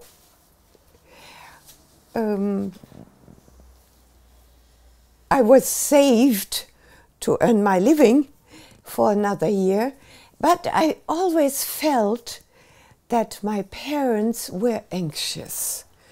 Oh, here a project and there a project. I was teaching in Hamburg as well, while I did this project for the German research, not for the, financed by the German Research Council. I also taught courses at the university, of course unpaid, but that was a nice experience. And while I was doing my studies, my parents always were sort of anxious. They let me go. They permitted me to go after what I wanted to study. Although they did not conceal from me that they were doubtful about my chances ever to find a job. They were very anxious, and I felt it, and still I went on. And after I finished my PhD, but at the same time got a divorce, there was nobody to feed me. My parents had hoped, well, if she doesn't get a job, there will be somebody who feeds her. No, not this. I wouldn't want to do this to anybody, or didn't want to do this to my parents or to myself. Anyway, I was at the end of the project after 4 years. It was not finished. And I needed a new job, definitely, because it could not be extended. And it is this moment, 2 weeks after my project ended, it was extended for another 3 months, but came Professor Hans-Robert Römer and said, "Madam, we have a job for you. There is a job opening in Beirut at the Orient Institute of the German Oriental Society," what it was called at the time, "and you can go there right away." I had wanted to go there, but I'd never dreamed of that I would be able to go to Beirut with a job. That was for the chosen, the electi. And here it came, the job came to me, and within 4 weeks I was in Beirut. I had all the papers, and I had settled my apartment in Hamburg, and I was gone. And it was a wonderful experience, although the first evening and all the following evenings and nights, I was shaken out of my bed by shooting. Of course, they were shooting at each other on the Muslim-Christian border, because the institute is very close to the Green Line, the so-called Green Line, between the various factions. And then they told me, the colleagues told me, "Well, you get used to it, you will be able to sleep. You don't hear it even when they shoot." And I mean, it was not only Kalashnikovs, it was more heavy shooting, like rockets, yeah. And later on, I sat at my desk in my office in the Orient Institute, and not more than 200 meters from the institute where there was this high-rise building not finished, just concrete, sheer concrete, with fighters inside who would shoot across the border into Christian area, and the Christians would shoot back at this Burj al-Mur, the Mur Tower, and that was Stalin organs, often. And when the Stalin organs go off, there's a dream, dream, dream, dream, and the fire would fall, I mean the shine of the fire would fall on my desk through the window. It was so loud and so frightening, and yet you get used to it. It's a very strange experience. And also to go across the border at quiet times. Somehow it was always word of mouth, now you can cross the line. We had the printing office across, or we saw colleagues over there, or we went on an excursion in the Christian area. There were quiet times, it was not always shooting. We had roadblocks with Syrians here, Kalashnikovs, and would check on us in the Muslim part of so-called Muslim part of Beirut. And we had Palestinian roadblocks, and we had Druze roadblocks, and you name it, all sorts of roadblocks. But it comes down to that was a very positive time for me, because all the colleagues at the institute were very close, became good friends. You looked after each other because it was a dangerous ground. And you would usually not go by yourself, but two people out into the city or to the American university or to the Lebanese university, see colleagues, go to lecture, to go to bookstore, because as assistants there, I mean, what we were called scientific assistants, we had to buy books and to catalog them for the library. And half the day we had to work for the institute, and half the day we could work for our own research. And I later on also gave Ottoman classes at the American university, which was the most charming experience. I can only say it was wonderful to teach these kids, these Arab kids who came to learn Ottoman with me. They thought it was exotic. And, so maybe they avoided some other course by going to take Ottoman, I don't know, but it was wonderful. I liked them very much. I taught for 3 semesters Ottoman. 3 semesters. I liked them very much and they liked me. It was and it was a very good, the Orient Institute was a very good place to work in. The library was excellent. And then there was the library of the American University also, journals and so on. And colleagues from Europe would come and stay in the guest rooms of the Orient Institute and do their own visits and research. And one gets to know half the Oriental world from America and so on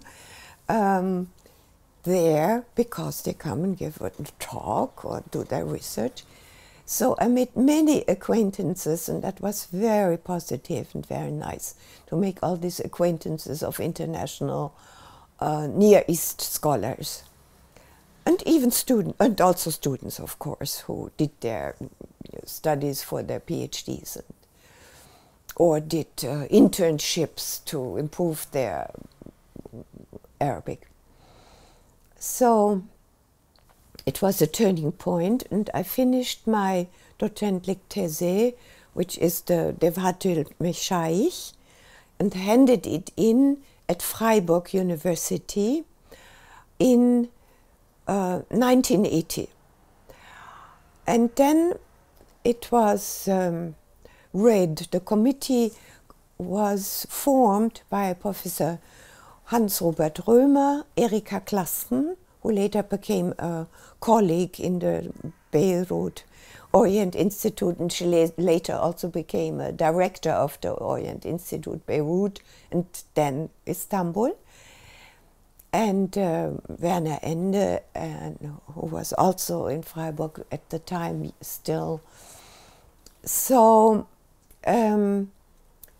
I had to give a public lecture at the university in Freiburg in summer 1981.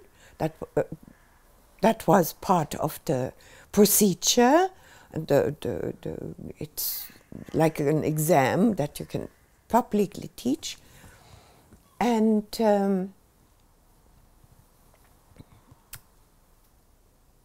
during that time, I heard or was informed that a professorship opening was in Frankfurt.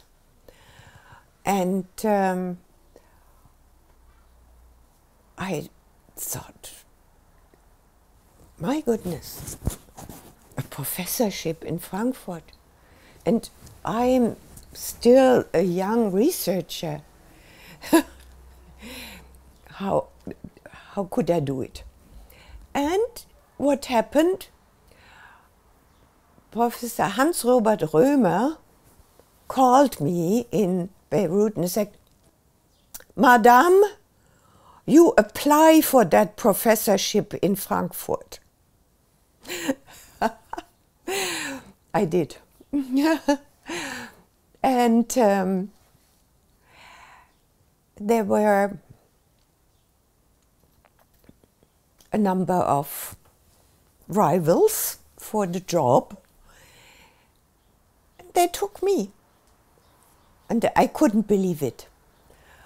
By the 3-year contract with Beirut came to an end. And there was this professorship procedure going on. In between, I had to teach at Freiburg University because I now was obliged after I had passed my Habilitation docentlich. And then came Frankfurt. And I could hear from the home of my parents to wherever I was, thank goodness the child got a job. It was, my parents were so happy that I finally got a job that would feed me. I would become a German civil servant, and that would secure my life. A civil servant is paid a certain sum, but also social security and old age payment. My parents were so happy. And I was happy, although I didn't think, oh God, do I deserve it? Will I be up to it? But this is with younger researchers who get their first job. I think they all doubt and think, will I be up to the obligations I will meet there? So I went to Frankfurt, and I saw very happy years in Frankfurt when finally in 1988, a new job was created in Berlin in order to have a professor of Türkologie in Berlin at Free University. I didn't want to apply, but then Berlin called me. They said, please, Dr. Kellner, please apply. The selection of candidates so far is not large enough. So I felt obliged or forced to apply for the job in Berlin, although I didn't want to leave Frankfurt. I was happy in Frankfurt. I was well established. I had my friends there. I had a wonderful secretary and a wonderful apartment. This was sort of also my temperament within Germany is with the South, not with the North and not with the East. And at the time, Berlin was sitting on an island in the middle of GDR. It has to be taken into consideration. My mother was most unhappy. What, you are going into this dangerous part of the world? She was very anxious. And I hoped I wouldn't go, I hoped I wouldn't get the job. But then it turned out when I presented myself with you always have to present yourself with a talk. You have to give a lecture when you present yourself for a job. And they will quiz you. They will not only quiz you, they will squeeze you with questions. I mean, the search committee will really squeeze you. And at the end of that process, they asked me whether I was coming. And I said, oh my goodness, I don't want to leave Frankfurt. And there is Berlin, within GDR. But that was the time when the GDR was loosening up and finally broke up. And 4 weeks before the wall fell, I signed my contract with the president of Free University, because I felt that I had to take the job. First, it was a promotion from Frankfurt. It was a promotion, and then I saw it was then exactly as I felt it would be. I saw the possibility, the promising, the possibilities that opened up with the Berlin job for doing much more than I could do in Frankfurt. In Frankfurt, my job was called Professor of Islamic Studies and Türkology, because my predecessor, Horst Wilfried Brands, who is also a name in Turkey, because he had translated a lot of modern Turkish literature into German.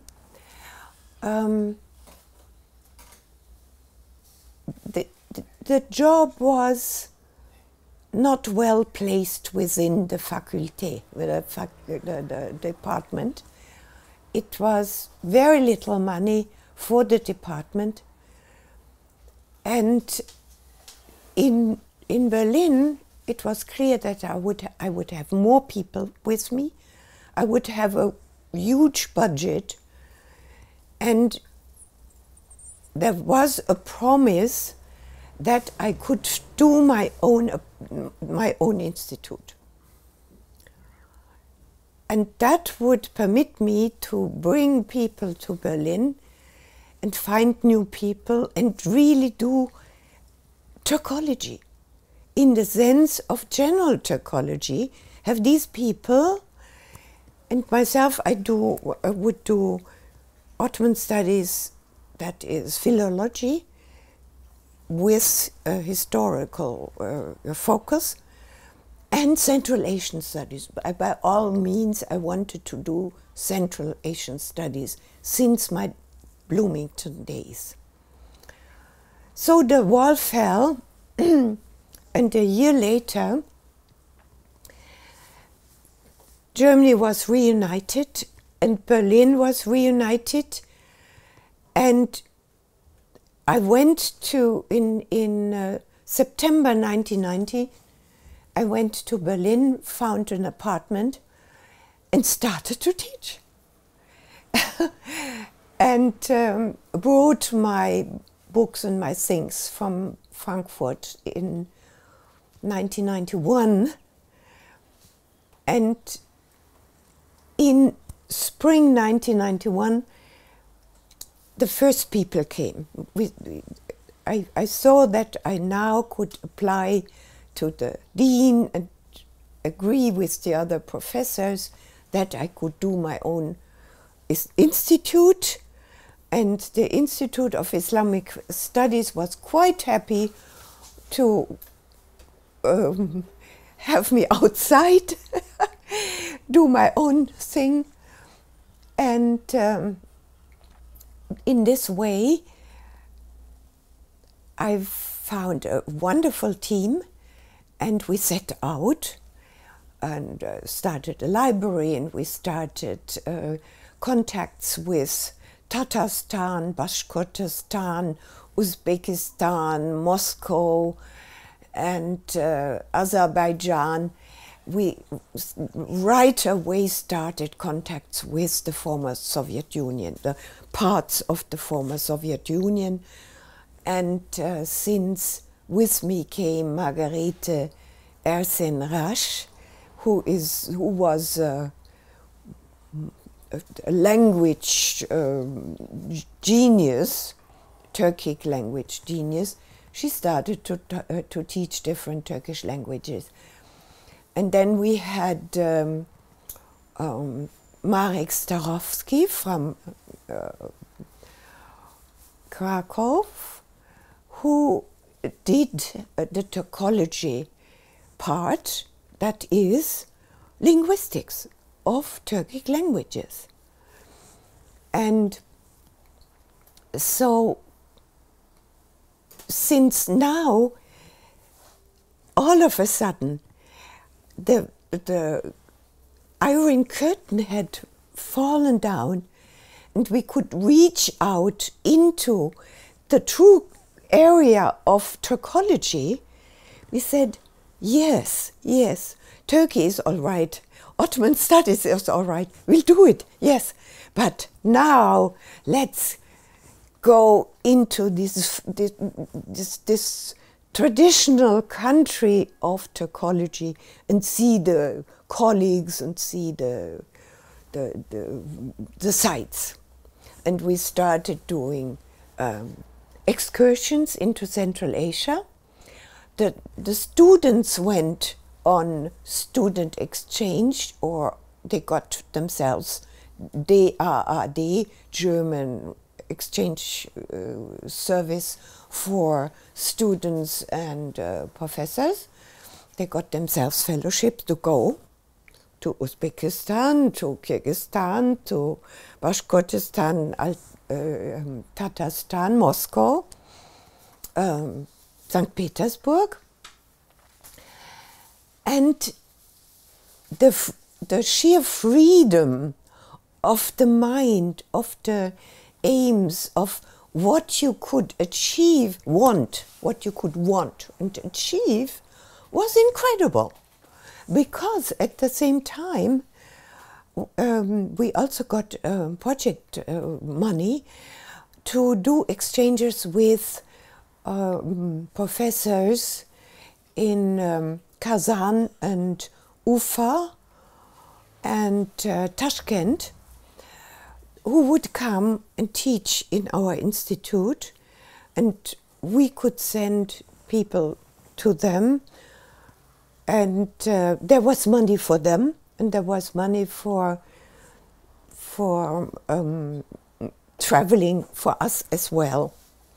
I mean, that was money from the European Union, INTAS money, that permitted for several years to have this exchange, which Margarete Ersen used fully, to the perfectly.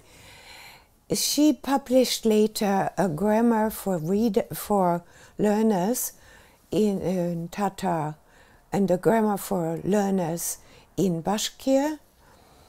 And she also published more Turkish grammars for learners, and she also published a reference grammar for Turkish. All that came into existence in Berlin while she was still in Berlin, before she retired in the early 2000s.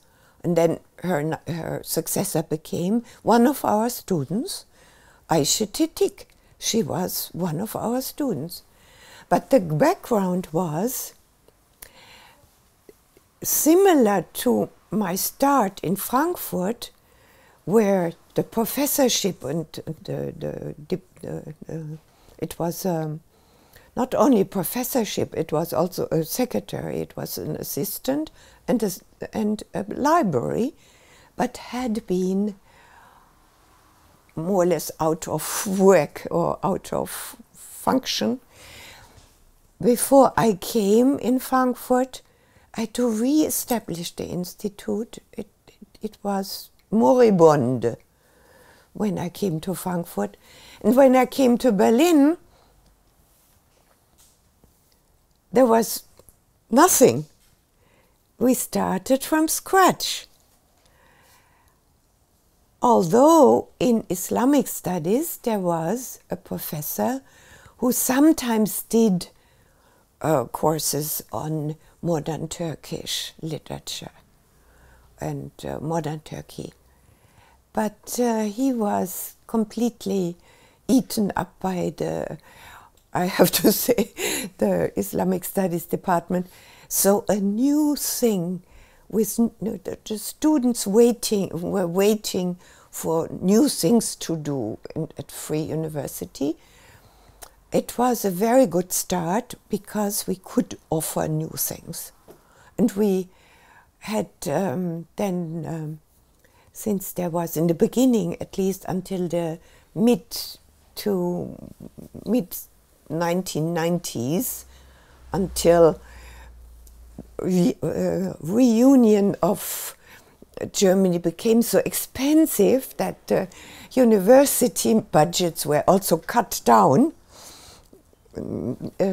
We could invite our colleagues from Russia and from the Czech Republic and from Austria and from France and from you name it. We had these guest professors. It was wonderful, really wonderful. Later it was more difficult. But we continued until the bachelor and master system was introduced. We continued being really demanding. Our the students who did Türkologie as a major were expected to get knowledge in Arabic, Persian and Russian, learn Ottoman and another Turkic language with us, and they usually could choose their topic for the master thesis, magister, which meant, and later on also do their PhD. Since that was a new institute, the magisters, I mean the students who graduated came in only after a few years. Some who came over from the department of the Islamic Studies department came a bit earlier because they had to change their major to Türkologie. So until the first PhDs came, we are in the early 2000s. It needs years and years until a new subject will produce.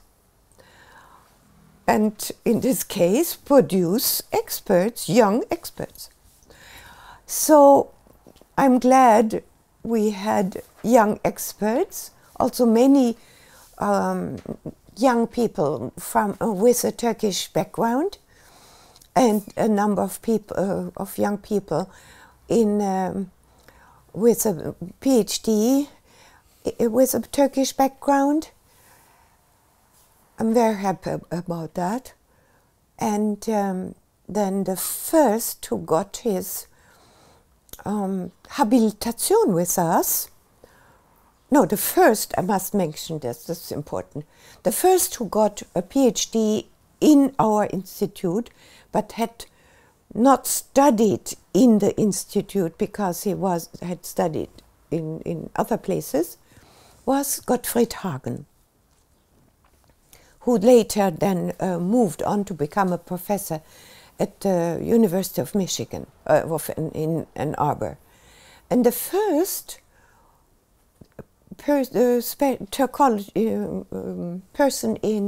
who got his habilitation in Türkologie in our institute was Klaus Schönig, who at the time was a researcher at the Orient Institute in Istanbul and would come to teach block seminars in our institute on weekends. We would fly in from Istanbul, teach on Saturday and Sunday, and fly back on Monday. And then eventually he handed in his Docentliche These, that is Habilitation, did his public lecture, and from then on was obliged to teach. I mean, when you get a German Habilitation, you are obliged to teach 2 hours per semester for nothing, which he did. And later on, he became the director of the Orient Institute in Istanbul, Klaus Schönig did. And but we were constantly connected, and our students were practicants did their practicum in the Orient Institute and such, or got a fellowship and worked at the institute for the magister or for the PhD. And finally, as it went, and I assure you, there was no corruption involved. Of course, Klaus Schönig became the professor after I became retired. That was in spring 2007. And Klaus Schönig took over in fall 2007. And he was, of course, more linguistics orientated. And of course, he had his students who would do linguistics, linguistically orientated Turkology. And of course, he was the master. But since a number of people were getting teaching contracts, as they did with me, they continued with Klaus Schönig, the program continued to be rich. There was literature, modern Turkish literature, there was Uzbek, there was Kazakh, there was art of the Turkic world, there was Old Turkic, there was Old Uyghur, taught by our wonderful colleagues from the Berlin-Brandenburg Academy of Sciences, who there are engaged in the Turfan research project. So the selection of topics that was offered, there was also economic history of the Ottoman Empire and Turkey. There was folklore taught by Turkish colleagues who came with a Turkish state fellowship.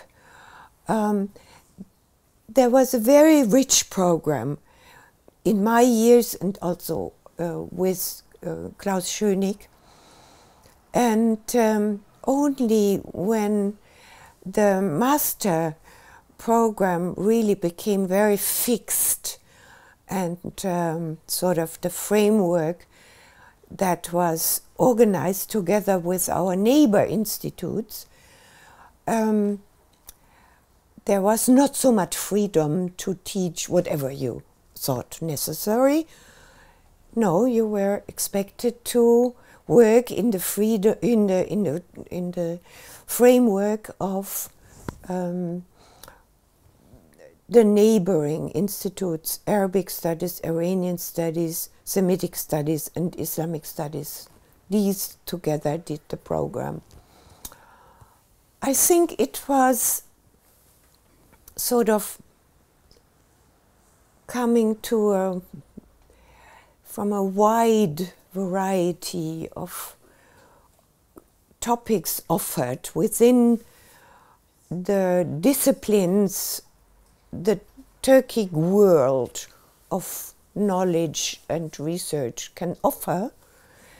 It has now come to a much narrower program, which is due to the fact that, to my mind, the bachelor and master's programs were not fashioned or organized in the best possible way.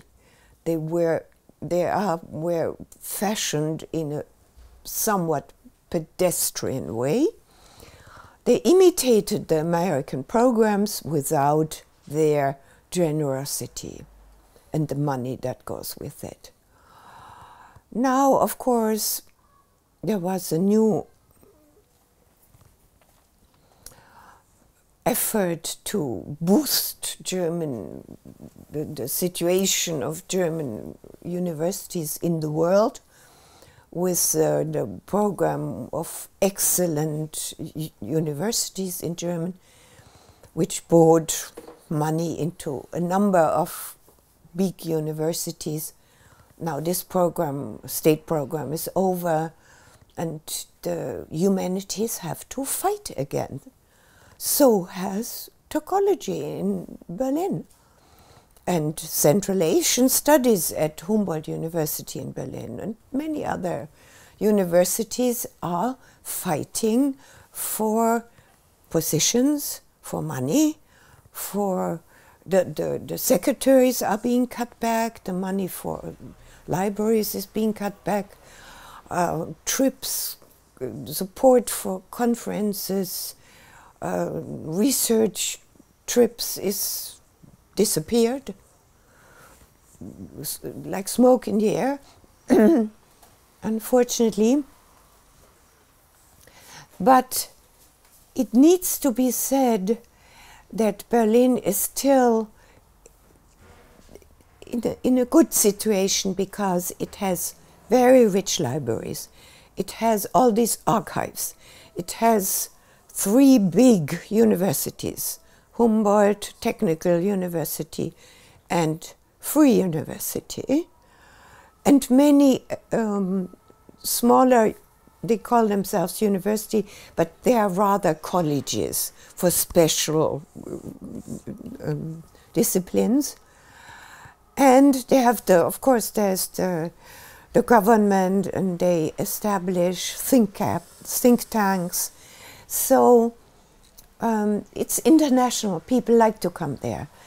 Smaller towns with universities have much more to fight for funds and jobs. And I don't want to mention names, but I know that Oriental studies in some universities of smaller towns are being cut for other topics that are more fashionable nowadays, like artificial intelligence and this sort of thing. And that in a time where we realize that so-called old-fashionedly Oriental studies that comprise sinology, Russian studies in a way, Eastern European studies have been boiled down. Sinology is not really supported the way it should be. Japanology, not the way it should be. Then Southeast Asian studies. These are huge countries, Indians, I mean, studies of India, however you will call it.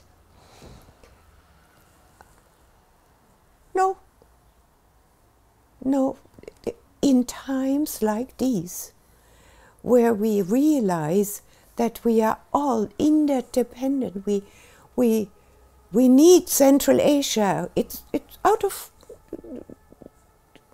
who wants to hear about Central Asia? Not the German government, I have to say that. It is the large tract of land between China and Russia. And where are we? Here.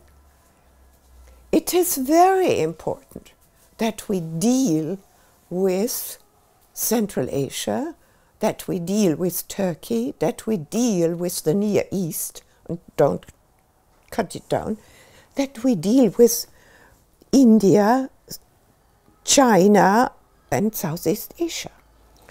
Not only in think tanks, but at universities, training young people who become specialists and do advise the politicians.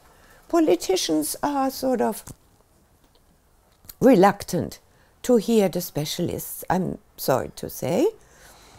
But it must be said, I'm sorry, I'm a retired professor, I can afford it.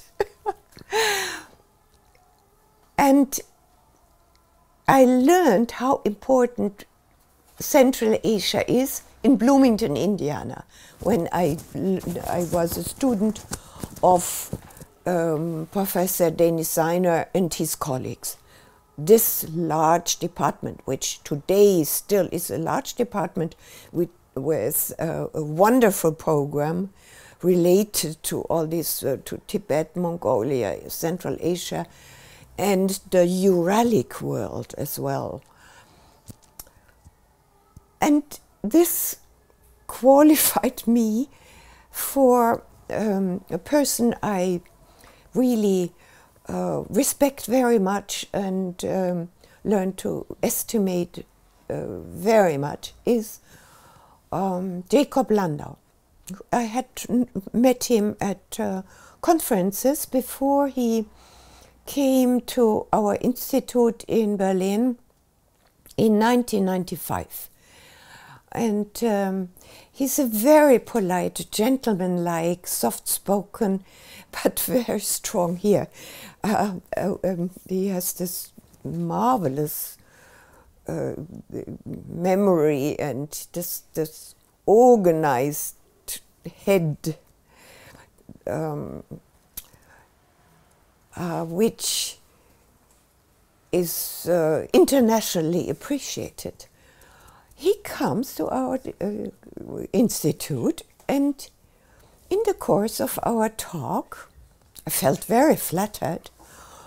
Jacob Landau comes and visits me. He said, "Oh, wouldn't you like to do a project with me?"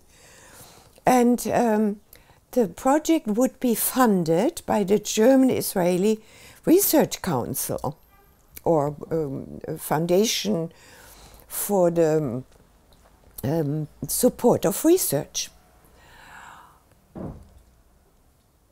And he said, "This is my idea." It was his idea. The new countries, the new republics that are now cut off from the Russian Federation, that is Azerbaijan, Kazakhstan, Kyrgyzstan, Uzbekistan, Turkmenistan and Tajikistan. Now we could call it the Muslim South of the former Soviet Union, and their transformation, their political transformation is eminently formed by the language. Because all of these countries are bilingual, Russian is the first, and you cannot achieve anything unless you know Russian, and have gone through the Russian system. And now these are up-and-coming republics, very young peoples, and they want to transform their countries. The Russians are leaving in droves. Russians are leaving, and they have to manage now. They're settled with countries that are full of promise, but the specialists, the Russians who knew how to do it, are leaving. So now these people struggle with their mother tongues, which most of them don't know or don't know well. They need a new educational system. They need everything new. They need a new cultural system. They need new relations with abroad, new relations with Russia. They need.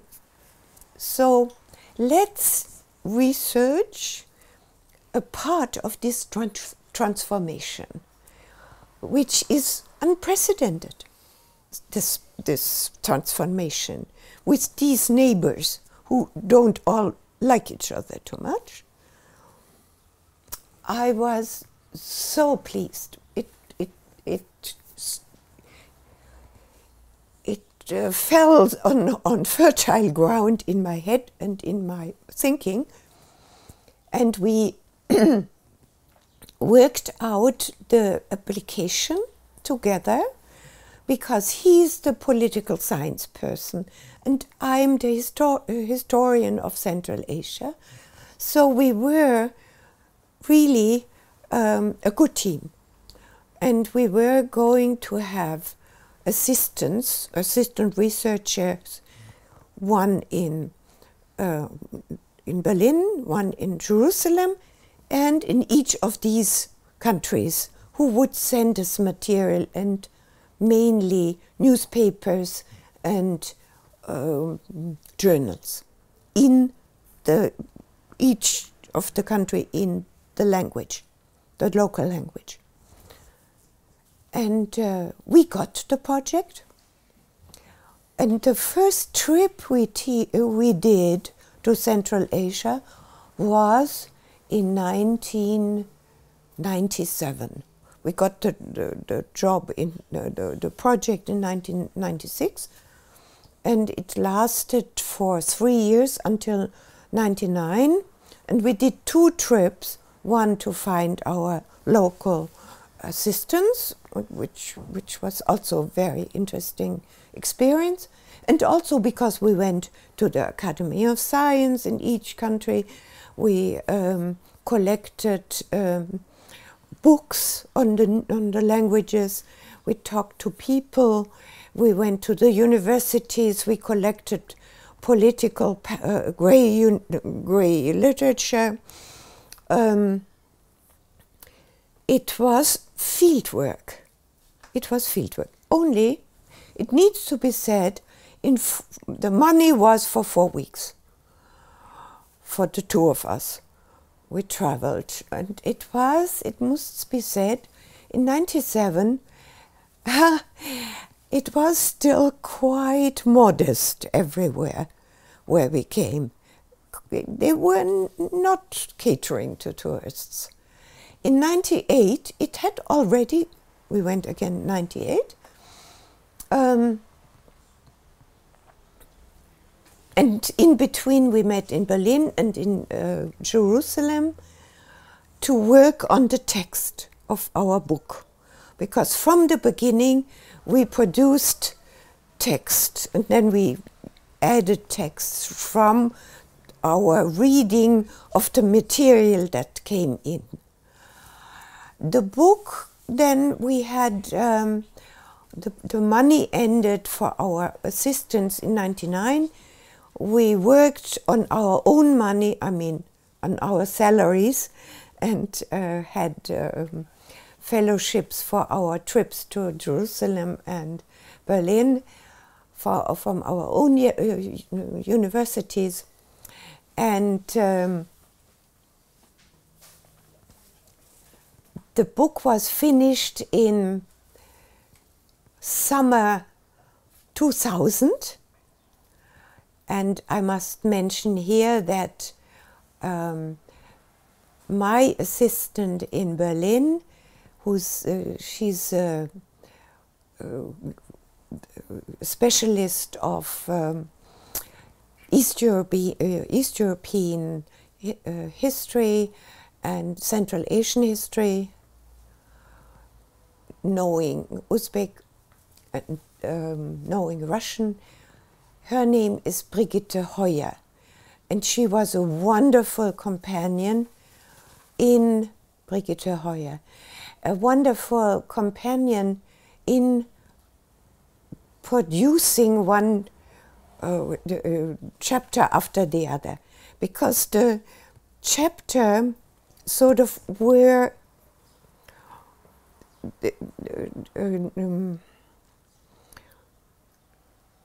a center of a chapter, and we would add to it and would add to it. So it was like an onion. It starts with a center piece, and then we add to the chapter, add and add. And so I would like to pay due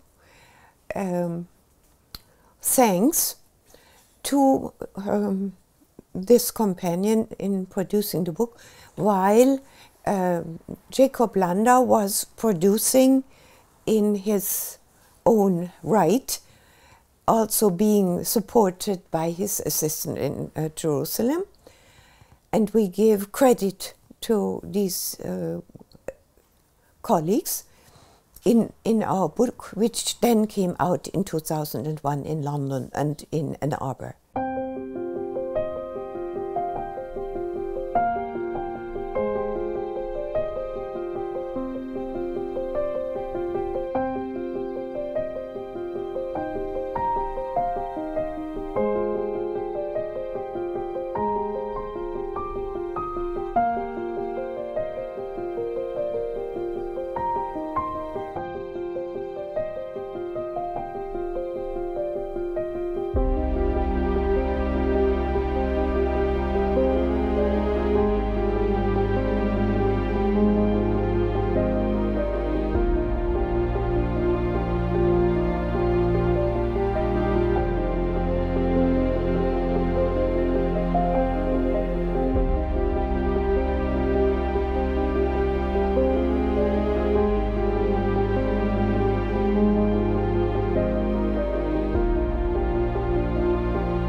So we just were talking about the second project on Central Asia in respect to language policies in the former republics, Turkic-speaking republics of the former Soviet Union, including not Turkic-speaking, but Persian-speaking Tajikistan.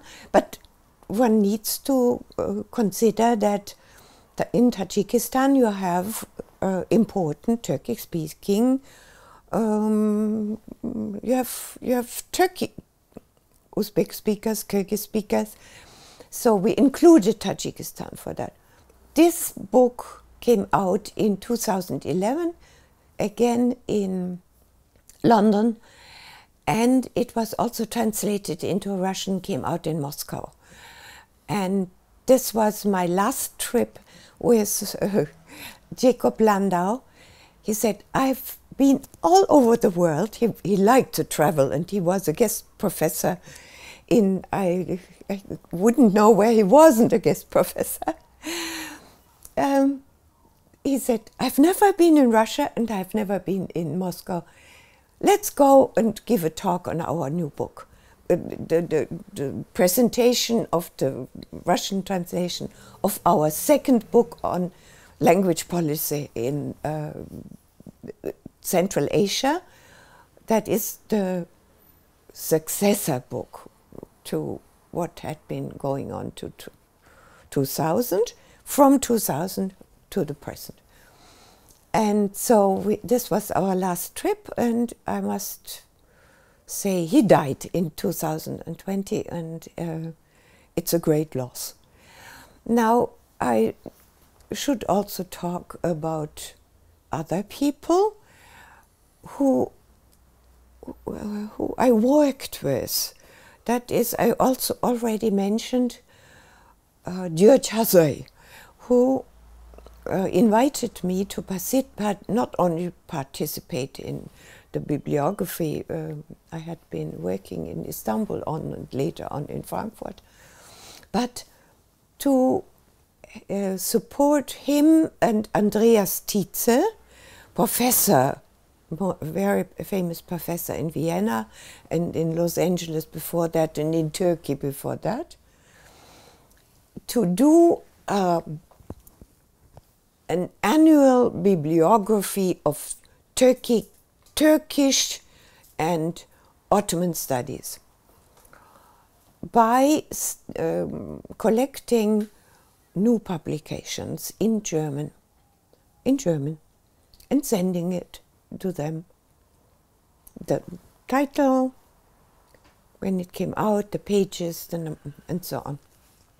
And then their idea was, in times when there was no electronic devices and no digital age, in times until about 2000, we all worked with books. We worked with books and microfilms and such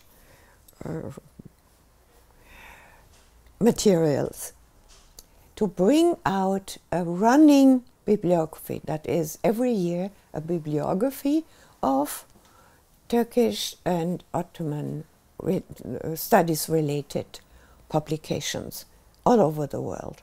And they had helpers, I mean contributors in Armenia and Georgia and in Russia and the Soviet Union,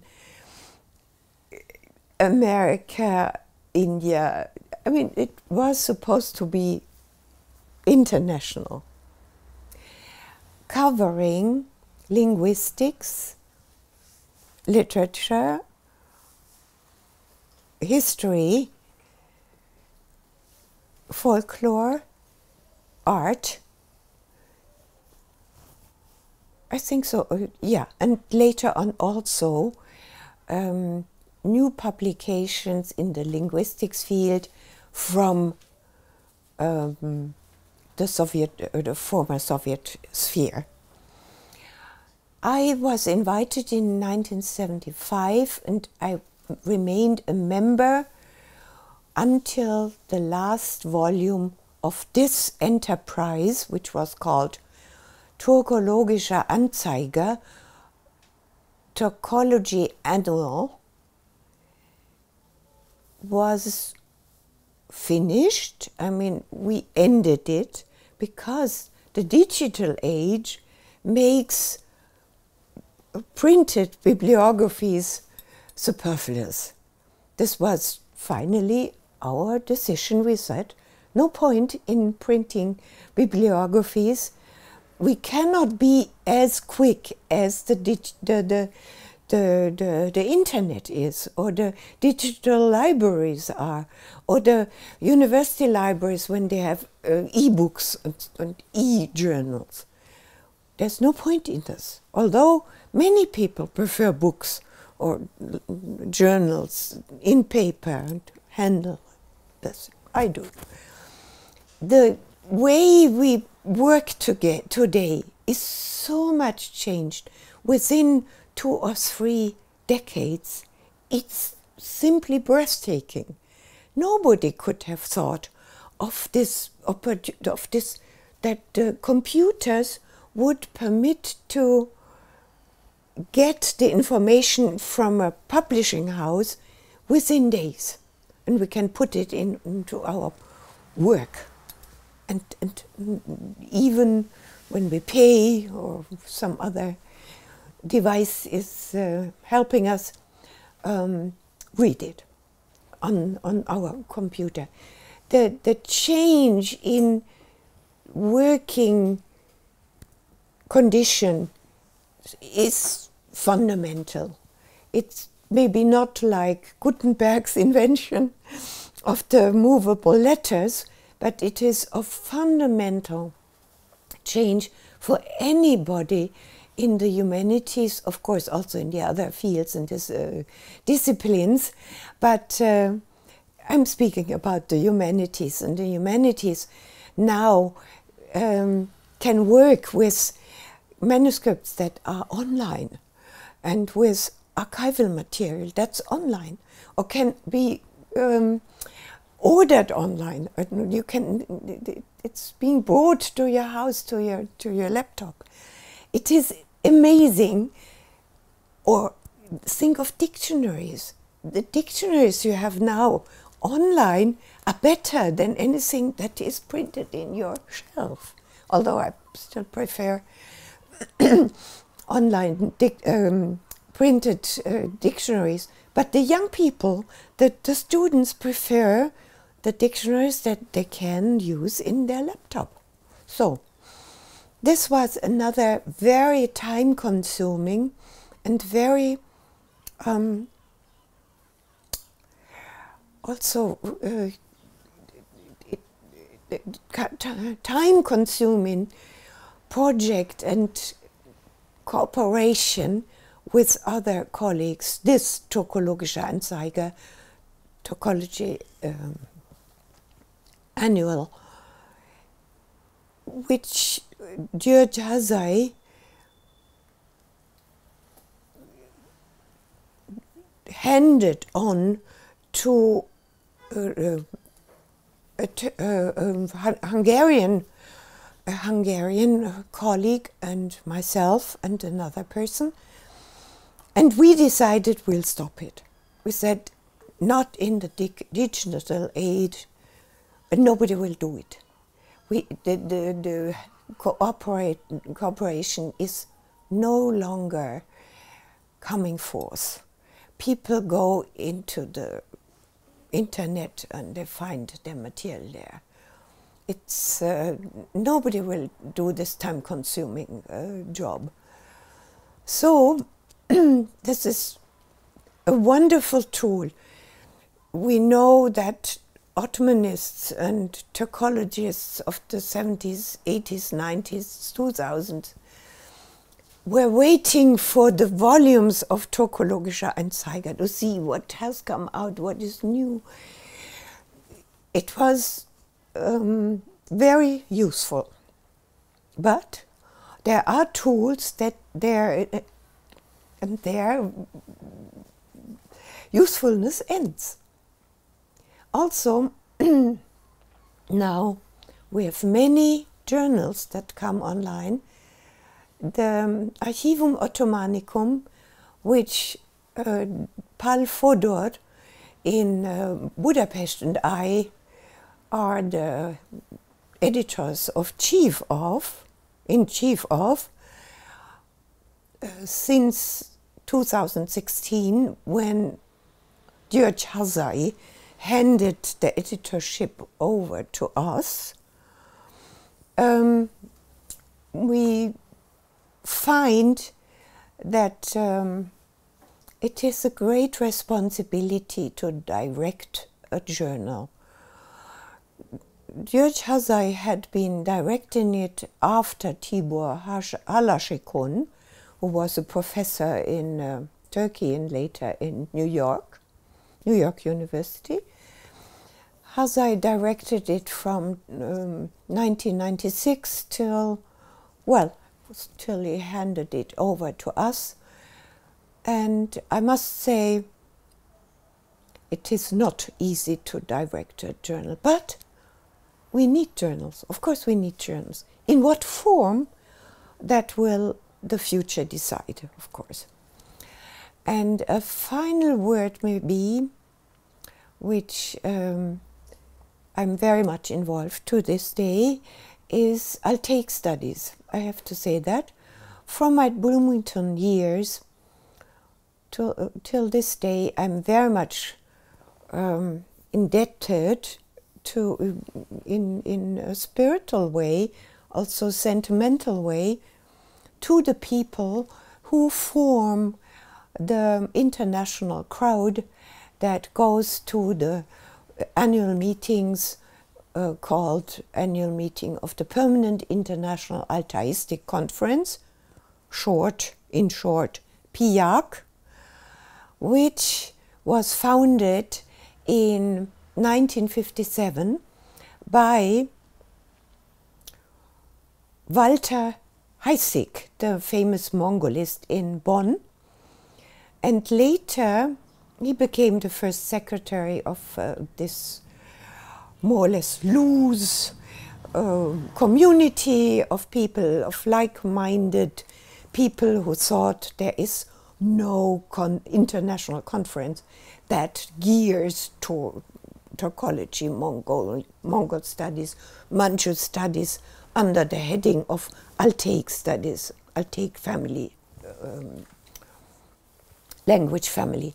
Then this gathering of like-minded people from all over the world, from China, Russia, United States, behind the Iron Curtain from Western Europe, from Turkey, became larger, but it still is different from other conferences.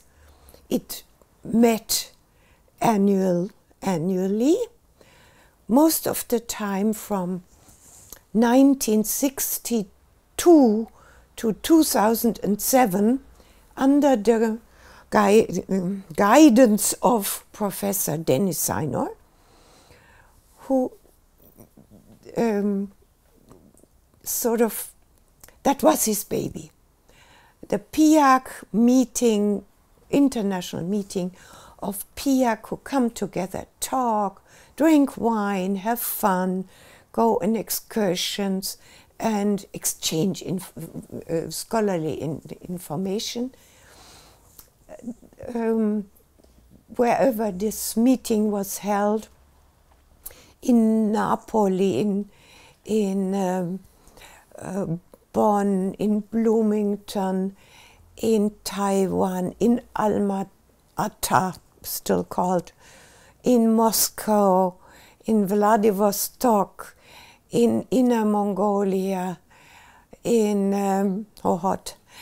in Kazan, in Hungary several times, Germany also several times, France, Holland, Denmark, Sweden, Finland. Each time a slightly different crowd, but always those who would faithfully come. This organization, it's not an organization, there's no money in it. This is held together by enthusiasm, I would say. It is completely on your free time. I became the Secretary General in 2007 in Kazan, and ever since have been able to call together the Altaists who wanted to come and give their talk and talk with each other, sometimes under luxurious circumstances, sometimes under modest circumstances. And we have produced proceedings, not always, and feel like a family, which through Corona was now not realized for 2 years. And now this summer we hope to come together in Budapest, Hungary, and celebrate Altaic studies. This is close to my heart, and the people who come to these meetings are close to my heart. So this is another part of my heart, let's say, beyond Ottoman studies, which is a large field, and I can only, of course, play on a small part of Ottoman studies.